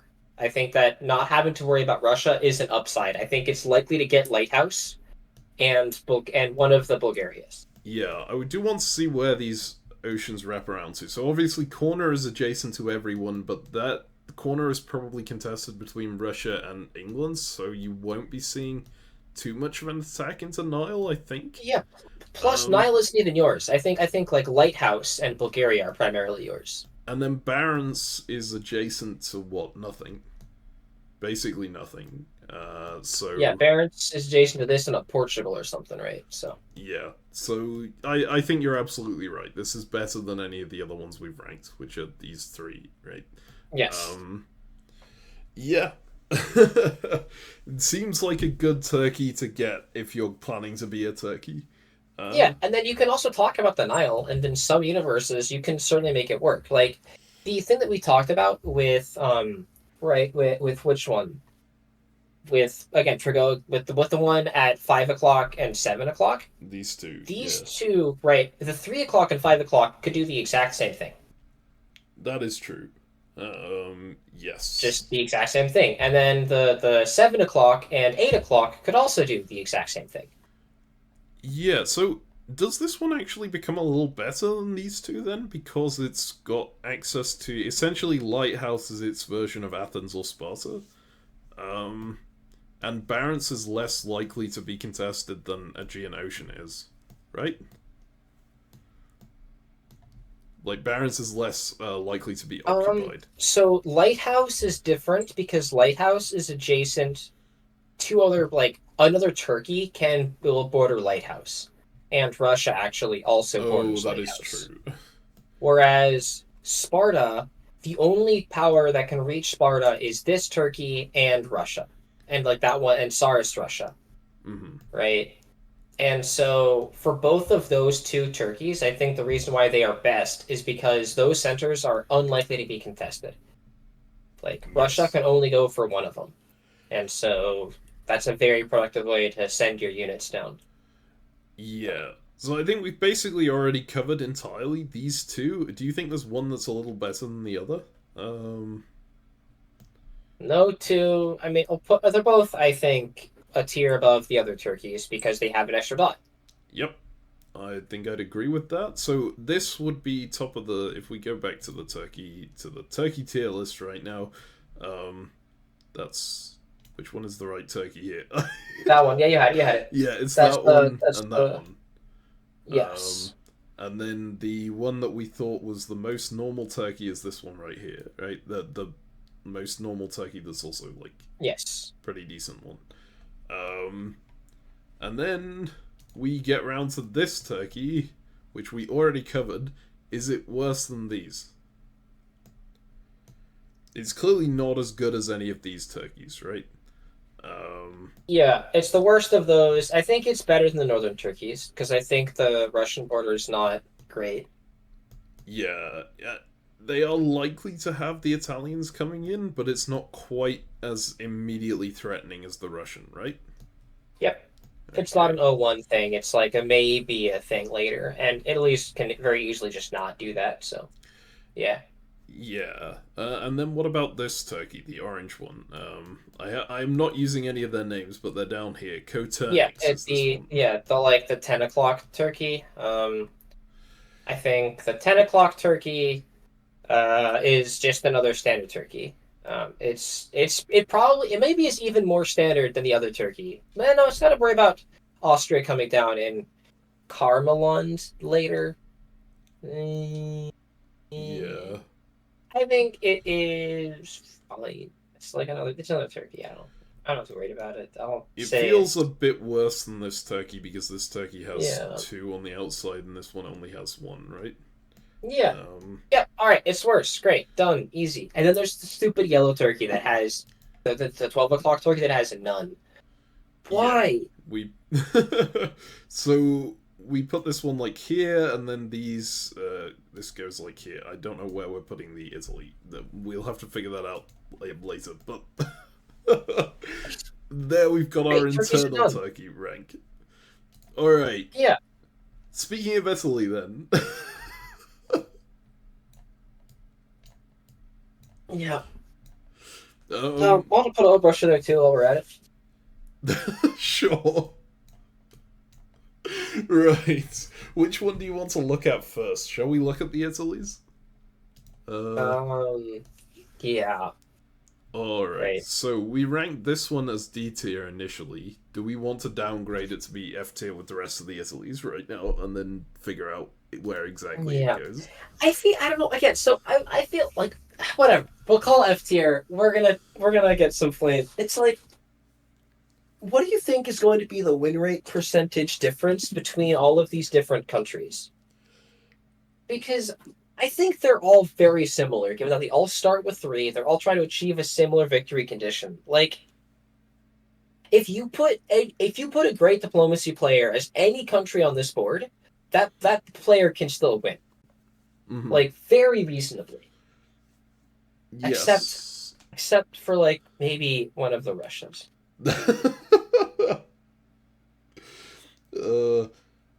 Yeah, fair enough. I mean, I actually don't. I actually changed my mind. I don't actually think that's true. I think the Italies, you're going to have to kill so many more players than you're going to have to as like a Germany or an Austria or even a Turkey.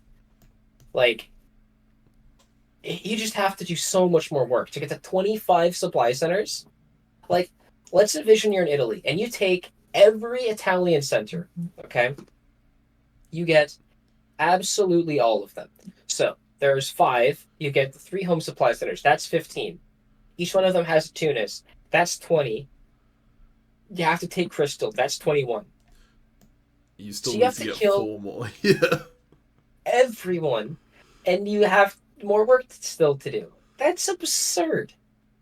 Yep. It does seem... I mean, I feel like you could make the same argument for a lot of these, right? Well, not Austria.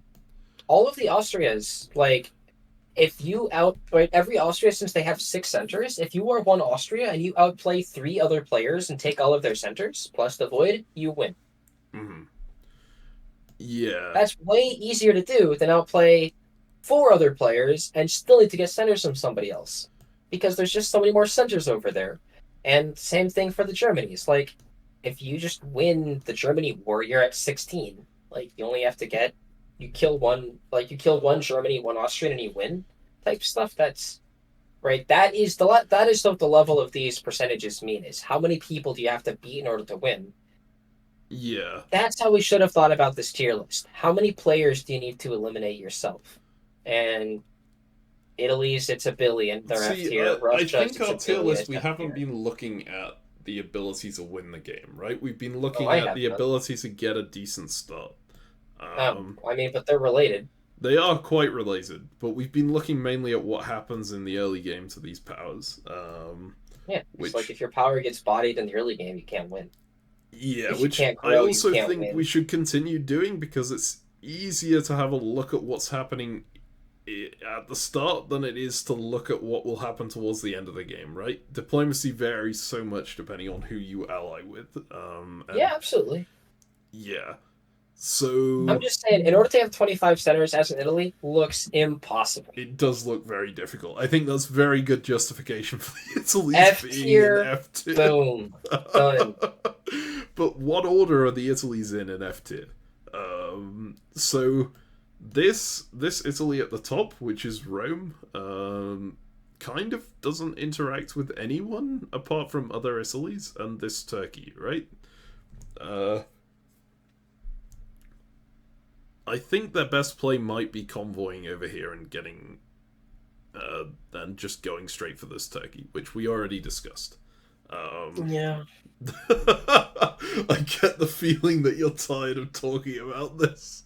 You tell me what you think that Italy should do. I'll go with it. If I was given one of these Italies, I would be so depressed. I would look at the board and say, all right, I guess I lose. That is unfortunate. Alright, so quick fire. Which Italy would you pick if you had to pick an Italy? I'll put them at the top and then all the rest of them at the bottom of F2. Okay, yeah. If I had to pick an Italy, is Seppuku an option? It's just getting off it. Oh god, I guess I pick the green, the 9 o'clock Italy. 9 o'clock Italy. You said the green, Yes. they're all green. Yeah, I know. I realized that, and so then I edited it to So, make the appropriate one. 9 o'clock Italy. This Italy right here, right? Yes, I'm gonna kill the Italy. French. Okay. Yeah. Right, so we are putting that as... Oh, that's already the Italy that's at the top. And then all the rest can go to Great. the bottom of F2. This is... Great, very scientific. Okay, well, now we have to have a look at the Russias. So, Russias don't have any centers, obviously, and that's a problem. So they are worse even than the Italies. Mm-hmm. And so here, can we check the tier list again for a second? Because we might have to tier up some... We might have to, like, move C up, D up, and then move Italy's up into D tier, and then leave the Russias in F tier. Alright. Because the Russians will get no centers. No, see, they can get centers from, but they have to attack other powers immediately to get them, right? Yeah, there's no neutral centers for any Russia to ever get. Yes. But maybe that's a good thing, in that it does mean that you can't play it safe in the first round. You have to go, hard or go home. But see, when we've talked about the optimal strategy in diplomacy is generally ensure that you're safe, ensure that your neighbors are good, and then react to what the map looks like. Being forced in spring of 01 to say, no, I guess I'm attacking this other player because I need a center, is a tough place to be, especially when many other powers aren't in that position. Because if you try to fast play, and if one of your neighbors slows plays, they just stab you and you literally lose. Yes. So it's a terrible place to be. These Russias are F tier. And then between the Russias, I agree. I think Tsarist Russia is the best because of their Aegean Ocean Russian Channel thing going on. I think then the Russian Federation is good because they can contest Lighthouse and have a pretty good chance to take it in 01. So that's good. But then Tsar or the USSR is stuck dealing with England, and that's not going to go anywhere. So that all sucks. Okay, so USSR is worst Russia, is what you're saying. The worst power in the game, yes. All right, and this is the best Russia, the top one. Yeah, maybe Russian Federation, maybe Russian Federation's better actually, because I think Russian Federation, getting 2 on Lighthouse is a really big deal. Mm-hmm. I do 'Cause, also like, think the fact that this Russia can justify building armies and the other Russias can't really is yeah, pretty important if you're going, because we haven't really talked about the interaction between all the Russias, because they're kind of all symmetrical, and if they attack each other, it's like it just depends who manages to get the good stab in, right? But I think yeah, this and Russia is well, more likely to. there's no good stab. The reason why we haven't talked about the Russian is because this Russian map doesn't work. Like having Omsk move into Ifendir and then like having those fleets, those oceans that are basically non-passable provinces, because Wizards, Lake Laogai, and Bothnia are so awful. Like Mhm. you cannot really stab. Because if they have a unit in Volgorod, or if they see you move into Ythandir, they can just keep bouncing you out of their home supply center forever. Yes, it's Like basically, you can't support yourself. yeah, you can't go in with two on this. Your only way to do so is kind of to go into Moscow first, which will presumably be contested. If it's not contested, it's still like if you have to funnel units through there into these other provinces and then support yourself through. It's kind of difficult. They all get advance warning when you go into Moscow, so Yeah, and obviously someone is going to negotiate taking Moscow. Except, unlike the Austrias, where everyone has growth that they can go for themselves, nobody else can get anything. Like Moscow is so hard. Everyone's like, I would like Moscow. Yes, please. Oh, I would like Moscow too. And I have nothing else to do with my army in my Moscow. So question mark, question mark, question mark. I all feel like right. that one could have been Warsaw. Anyways, like I hate it. I don't like I think the Russia was badly designed in this one. Like Mm-hmm. I think most of the other ones are funny and this whole thing is cursed, and I know it's a meme, but like Russia should have supplies. There should be a supply center, and like these fleets. Like I think it was. I think you're right. It was just done to give their St. Petersburg coasts north and south, to try to make it match. Mm-hmm. But like make it smaller, make it just a tiny coast here, um, and then make another land province in that location would work. Why does Yeah. Moscow have coasts?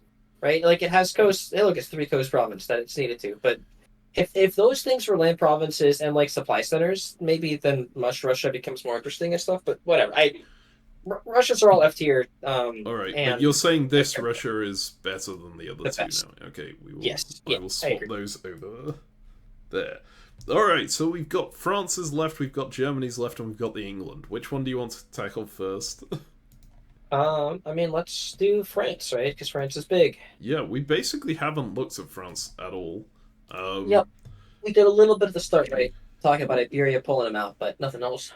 yes. So, interesting thing about France, a lot of the other powers can, like, as Russia, you can get people to build all fleets, and then there's no issue of contesting with Moscow, right? As as Italy, you can probably do the same thing. You can get people to focus fleets, and then Crystal might not be contested.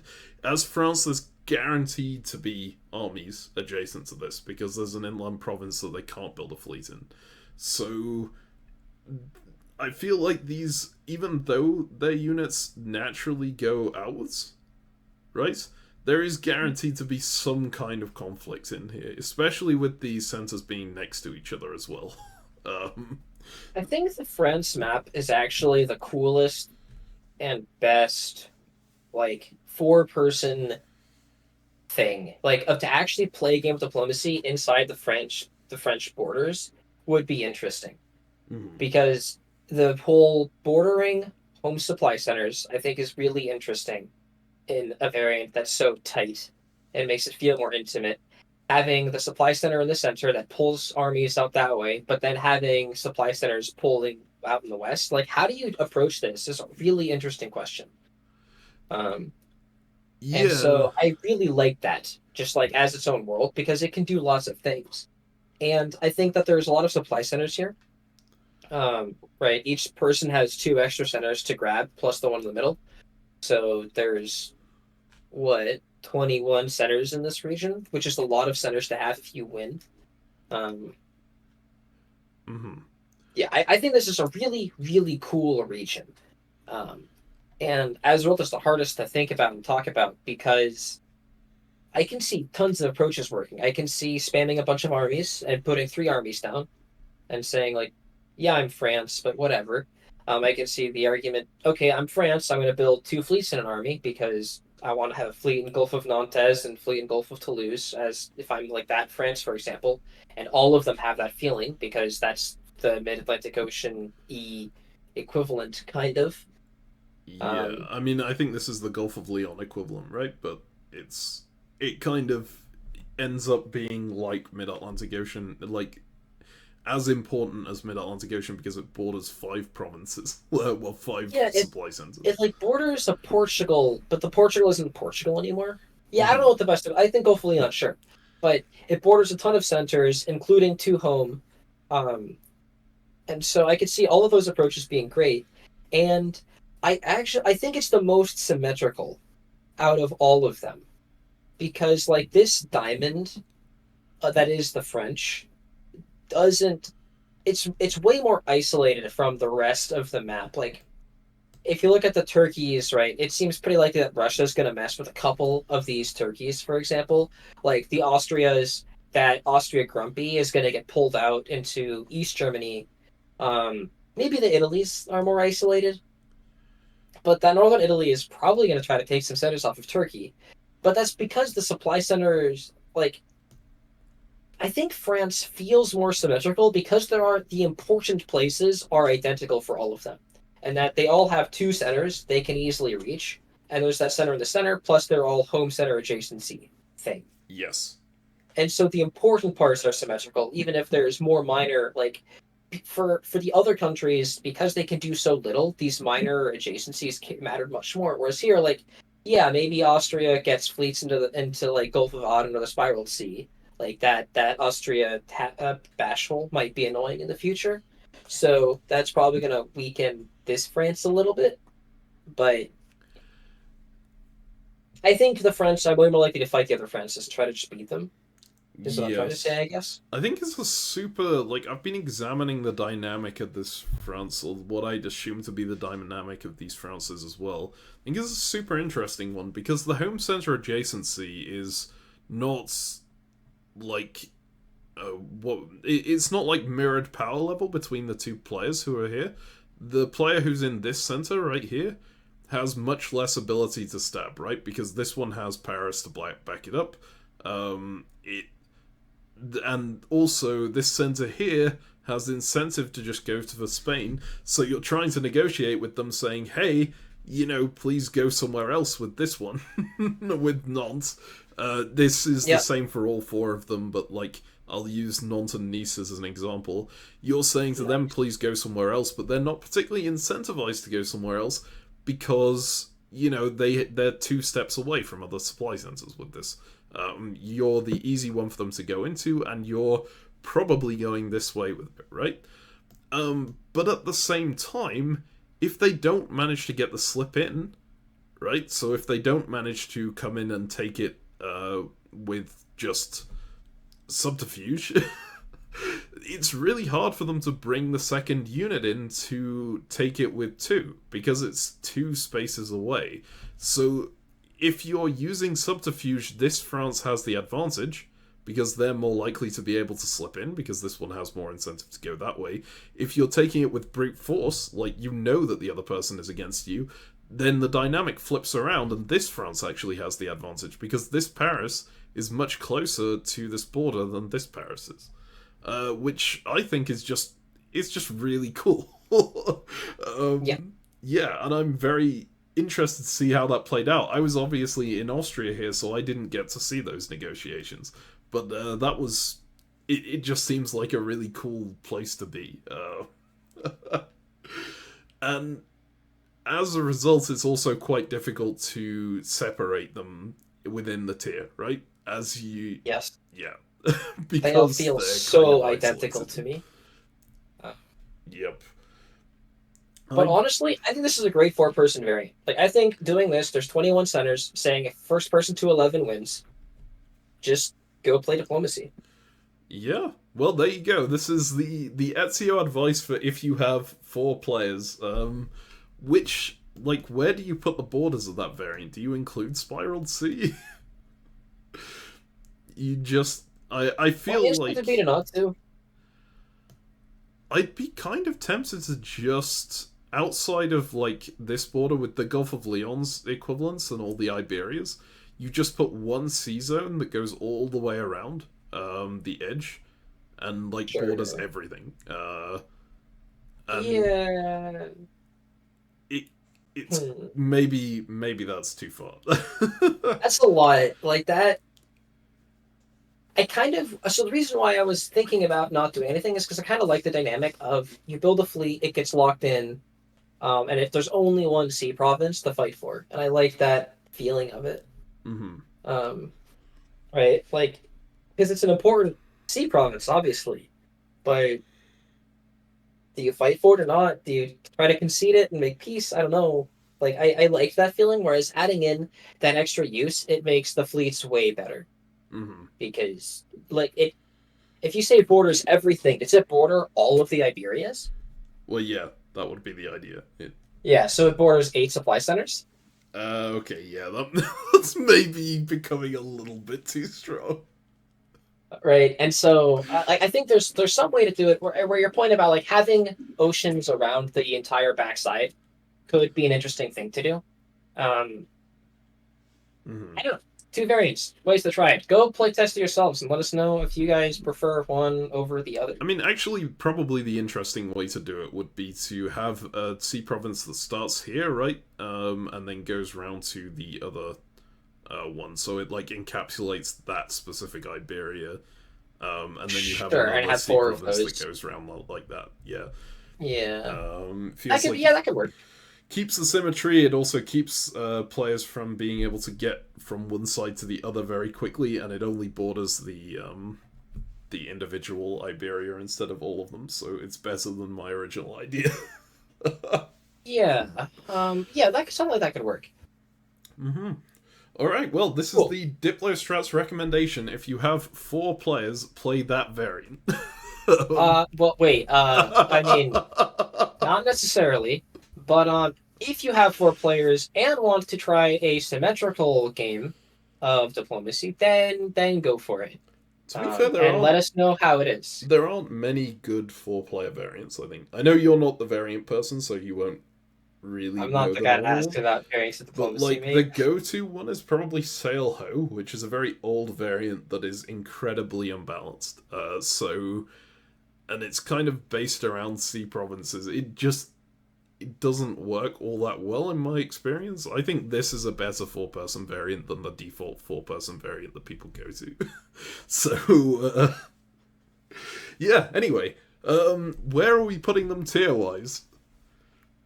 I feel like they've got to be, like, probably below the Austrias, because they only have the 2 dots plus 1 that they can test with other people, right? As opposed to 3 natural dots.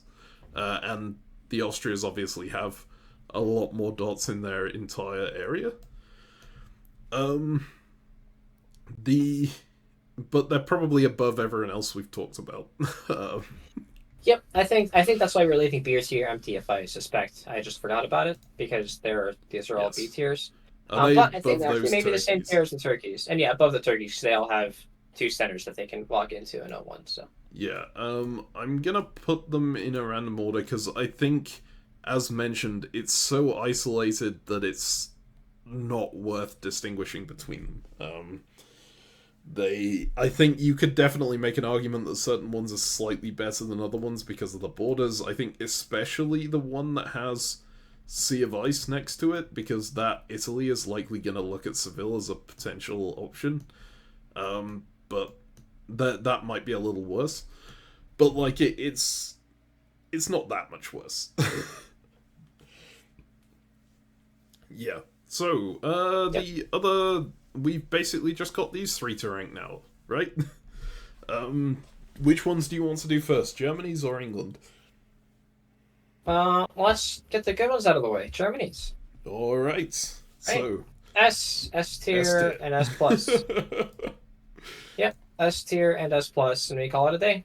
Okay, so specifically we're putting East Germany at S plus, right? Wait, no. Are we putting East Germany at S+? Because they have to fight Austria Grumpy. Yeah, but West Germany's probably got to fight England a little bit, so... Well, England definitely has this Russia coming for them, right? Because the Russia can't go anywhere else, apart from into the other Russias, but we've explained why that's not a great option for them. So, yeah. Actually, maybe West Germany is the better one? It's tough to say. Sure. Alright, I'm gonna swap these two over. Seems fine. And then where are you putting the England? This is probably the most interesting one to me. Well, I suspect they're going to be able to slip into their Norway equivalent. Yeah. So they're probably going to get a center, and then they might be able to get other stuff. So in that case, I am going to put them in like C tier. They have a center. They're probably not going to die.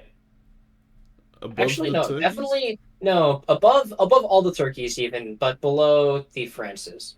Yeah. Okay. So there we go. This is your final tier list for 7th day diplomacy. Well, 7th day of Christmas diplomacy. Please feel free to argue in the comments and boost our engagements. We do have a game to commentate, but we've already been going for 2 hours, so I don't know that we're gonna actually commentate it. I'm actually kind of tempted just to look at the final end position and see. Yeah, and then how let's you feel compare it about based that. on our power rankings and see how well we did. Okay, so this is the final position of that game that we were talking about there, right? I think we got Russia being bad quite right. Poor Russia, mate. Okay, I do want to say, early on in the game, the Russians were actually doing alright. So that's very, early. But they do actually convoy up here. They get into... they get one of these centers while these two Austrias are demolishing that Austria, right? They start making progress this way. The problem then is that those two Austrias just keep working together and push them back out again. And then they don't have the centers to back them up, right? Against because just the Austrians each have 12 units. Yeah, because they're smaller. Yeah, exactly. I didn't have a look at what happened down here, but it looks like... Oh, wow. Okay, so this Turkey managed to get 3 builds in the first year, I think, right? Yes, lucky the con. That's an excellent start for that Turkey. And this Russia didn't even bother contesting the Athens or the One of the Sparta. other Turkeys, you'll notice one of the ones at the top that bordered the Russia, they probably convinced the other Turkey that... Oh, did the 3 o'clock Turkey NMR somewhere? Which one's... Sorry, this one 3 here? o'clock. Yeah. I don't know. No, Either way. That's a build phase. Hang on. They did. Yeah, it looks like they didn't get orders in on time, which is a bit of a problem for them.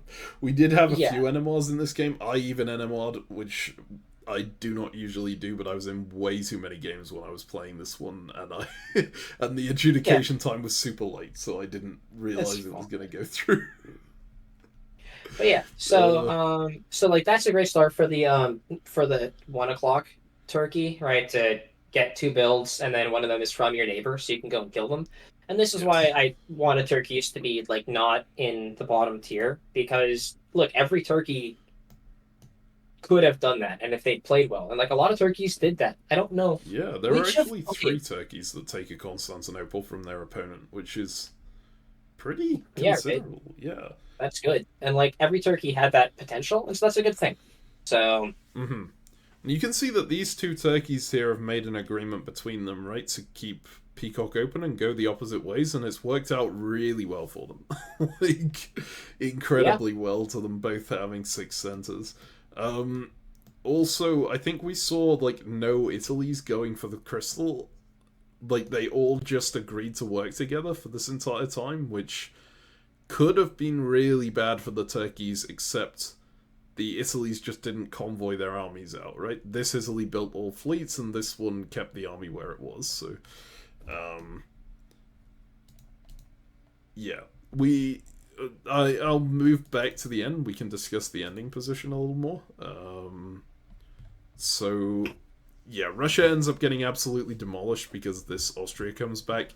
This Austria was technically the winner of the game in the how many centers they had, right? They didn't have anywhere near 25, but we didn't play for long enough for them to, and they just did an amazing job diplomatically. So Stop their neighbors, didn't make enemies. They grew. Looks clean. Yep. And surprisingly, the Germans did pretty terribly. The Austria Grumpy, obviously they had the issue that none of the Austrias really attacked each other except this one, and I tried to go in on Austria Grumpy right at the end and didn't really get anywhere, right? You can see here my units are scattered and not very useful. And I've just kind of done a convoy into Rhapsody to see if I could get in somewhere, and then Austria just builds a bunch on the line. I'm like, oh, well, that didn't work. Yeah, I suspect this is the end position, right? I suspect if we look at it, the two Germanys probably messed with each other too much, and then, I suspect West Germany felt they could mess up East Germany with Austrian help and then make gains from it, and then Austria got too strong, and then West Germany got pressure from elsewhere. That's my prediction of how this went. What happened. Look, South Sea supports Wait into Aethelons here, and Sophia just goes into Munich. They were working together on this side. That's what happened. Okay, that's gonna happen sometimes. Where you have a play where you get big and you get some early strength, but then West Germany didn't quite have the same alliances afterwards, and they let the other guy gain too much from it. So yeah, that's fine. Yep. And what happens in France? One of the Frances gets completely wiped out, and the others, this France does the best, but it's kind of equivalent. I think all the Frances made an agreement to move outwards as well. Maybe I'm wrong on that, actually.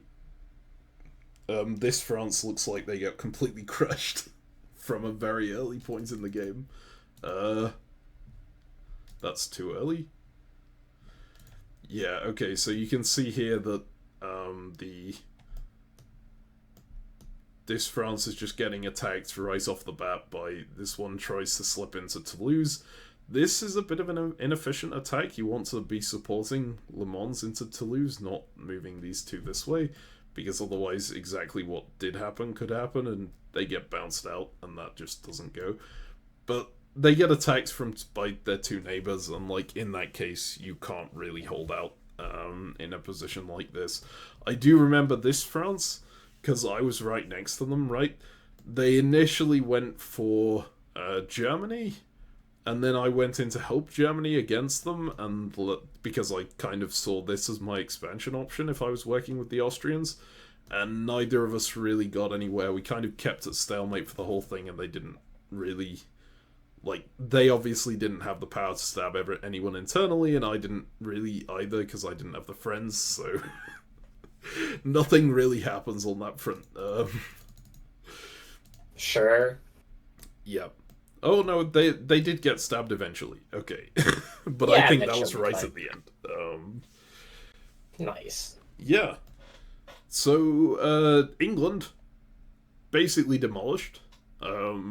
You'll note that I think your rankings of the Italies don't really match up with where they end up in the end game. Yeah. Although I say that, if we count the supply centers, for example, this Italy has 1, 2, 3, 4, 5, 6 even. So they have the same amount as a starting Austria.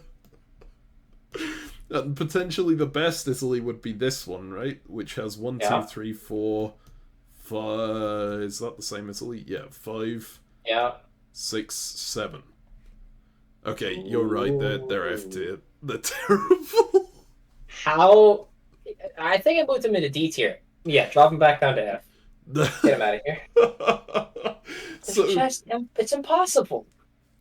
Yeah, it is. You see, this is all of the Italies working together and pushing outwards, and they still get basically nothing, right? They look like they expand a bit, and they do successfully expand, but that's because they're all working together, and so the gains are split between all of them. And they still...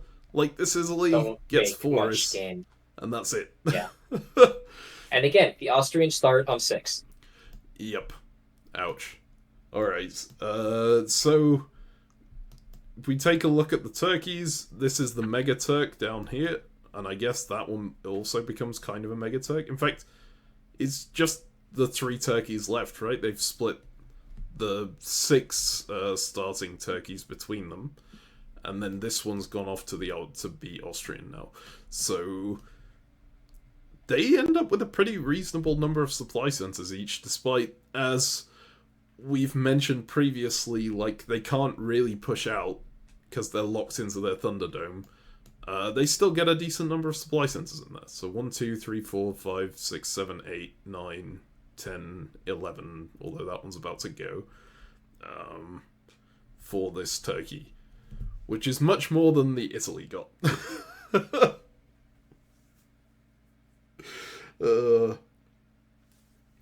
Alright. Well, yeah, so this is the final position of the game. Is there anything else you want to talk about from this, or shall we just wrap it up here? Huge shout out to the guy for making this map. Absolutely, that was more maps that get made. Yeah. Yeah, I should have noted that at the start. This was made by Ronnec, and like part of why I asked him to run it was just I loved the idea of the map. I know it's incredibly cursed, and that's kind of why it's so good, but it's also just some of the names of these provinces are inspired, right? Like, just the whole... one is Tunis. Oh, that's so good. The thing that made me laugh the most, even though it's kind of a dumb thing, is just North Africa being up here, and then West Africa and South Africa. Yeah, those are really funny. I liked all the bird names in Turkey. Yes. I thought that was very clean. I believe that all of the Turkey actual names are also birds. Sure. Like, as in species of birds, but I might be mistaken on that. The reason why I chose an Austria, like I said, put me in as any Austria, is just, I love this. Austria, Hungary, let's add the rest of the dwarves in as well. Yes, that's why it's a thing. Did you only just get that? I just was like, okay, they wanted to go with the dwarves, that's fine. But because it's Austria - Hungary, that's really good. It is.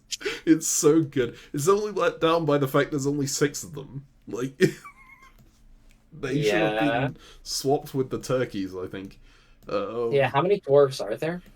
It's 7, right? 7 dwarves. Oh my god, yeah, that's... I say... Right. Like, you need a map version too. How much I've forgotten from my youth now, because I am actually not sure that I'm right with 7 dwarves, but I think there's 7. Isn't it Snow White and the 7 dwarves? Yeah, I think it is. Alright. But yeah, they should be swapped. These two need to be swapped and 7 dwarves. I mean, that's the thing for version 2, or for version 3, because version 2 is already out, I understand. Then, yes. I should actually bring up version 2, just to show you what the new version is before we close it out. But yeah. People enjoyed us spending only like an hour talking about a map with no units on it. People must love this video. Oh god. Alright, so A2 map here. We have the A2 version of the same map. So you will note that the turkeys now have lots of high sea zones. Whoa. Okay, that's cool. It suddenly provides an interesting dynamic between them, right? Because you can't just build a fleet there and be safe.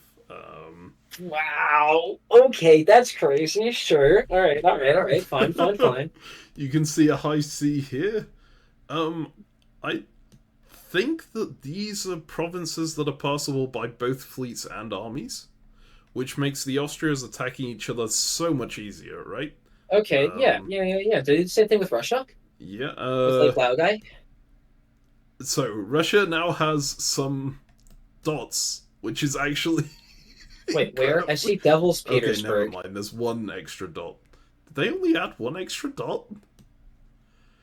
Okay, Russia doesn't seem very fixed.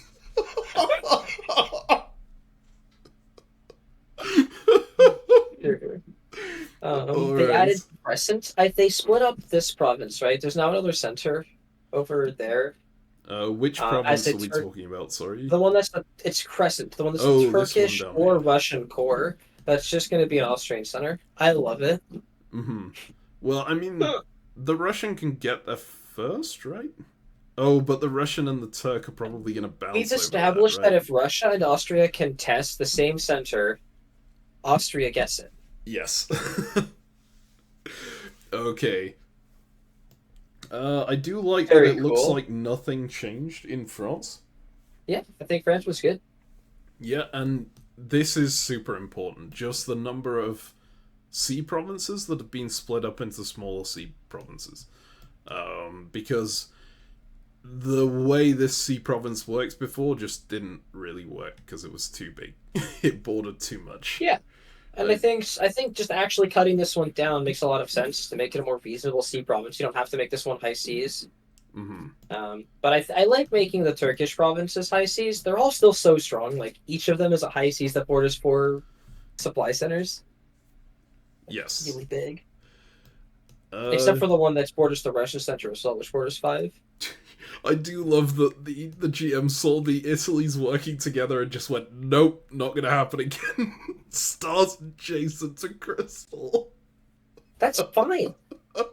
That's like whatever, man. Yeah. I don't think like okay. I take it back. I hate it because I think this makes it even easier for the Italy's to work together because it's even harder to attack them. Like Oh, as whatever, it's in, fine. yeah, because you have to I go through Crystal in order to get there. If you just issue a bunch of support holds on whatever's there, or like a ranger bounce, then yeah it's very, very safe. That is true. yeah. I get the sense. Wait a second. Did he merge like the Tuscany equivalents? No. Okay. Great. Okay. Those are still around. I Yeah. didn't see the names on them for a second. I thought that they were also part of that crystal. And I was like, wait a minute. That's suddenly it becomes weird because I've never thought of a land province that borders 10 supply centers. Like, It would be interesting. yeah, what's the most supply centers a land province borders in standard That's a diplomacy? super interesting question. I would think it's Burgundy? Kiel. It's so Burgundy borders Paris, Marseille, Belgium, and Munich, right? Whereas Yes. if you take Kiel, it borders. Do you count itself? I guess No. not. So Munich, Berlin, Holland, Denmark. It's Also even. 4.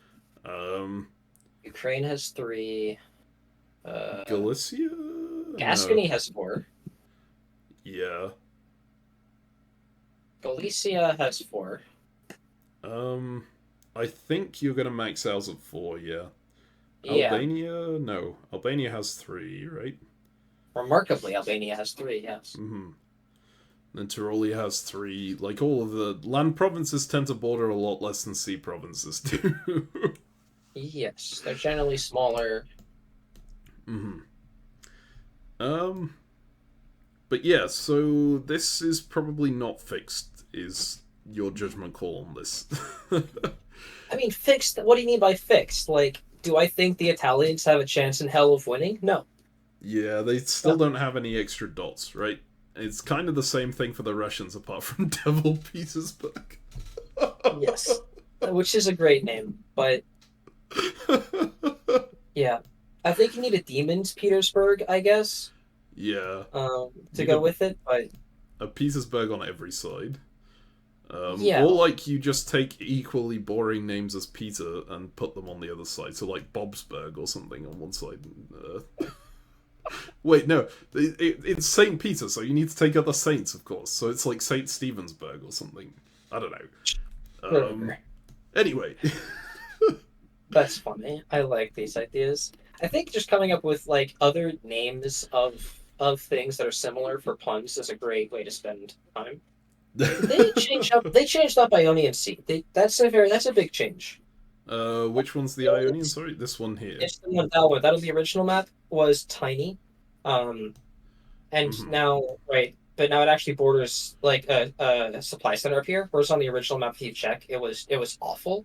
I don't even think it bordered North Sweden on the original map. Um, Oh, it did Oh, it border North did. Sweden. it was But just it didn't buffered out from budge. the from the For the Austrians. Austrians. Yeah, so that's a big change. Yeah, and the Aegean Sea being split up is kind of big as well, right? Yeah, Although absolutely. I think actually actually that's a good help for it Russia. kind of just buffs these turkeys. Because Interesting. this Russia is now no longer adjacent to the West Aegean. Oh, that's a So- big. Sorry, I didn't. I forgot they because they added that Devil's Petersburg. They also made Novgorod now landlocked. Yes. Tsarist Russia can't build on. Two fleets. Well, this is pre-cord, but first year they can't get out there, which means Yeah. that Athens is a guaranteed center for Perdix. For that Turkey. Yeah. Wow. Man, that's strong. Mhm. Very cool. Yeah, but this is A2. I will link the Discord server in the description. I'm not sure whether the GM is planning to actually run this again, or whether this is more of a proof of concept at this point.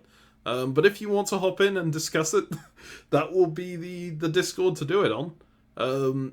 Ezio, is there anything else you want to mention here, or shall I just wrap it up? We're good. Alright.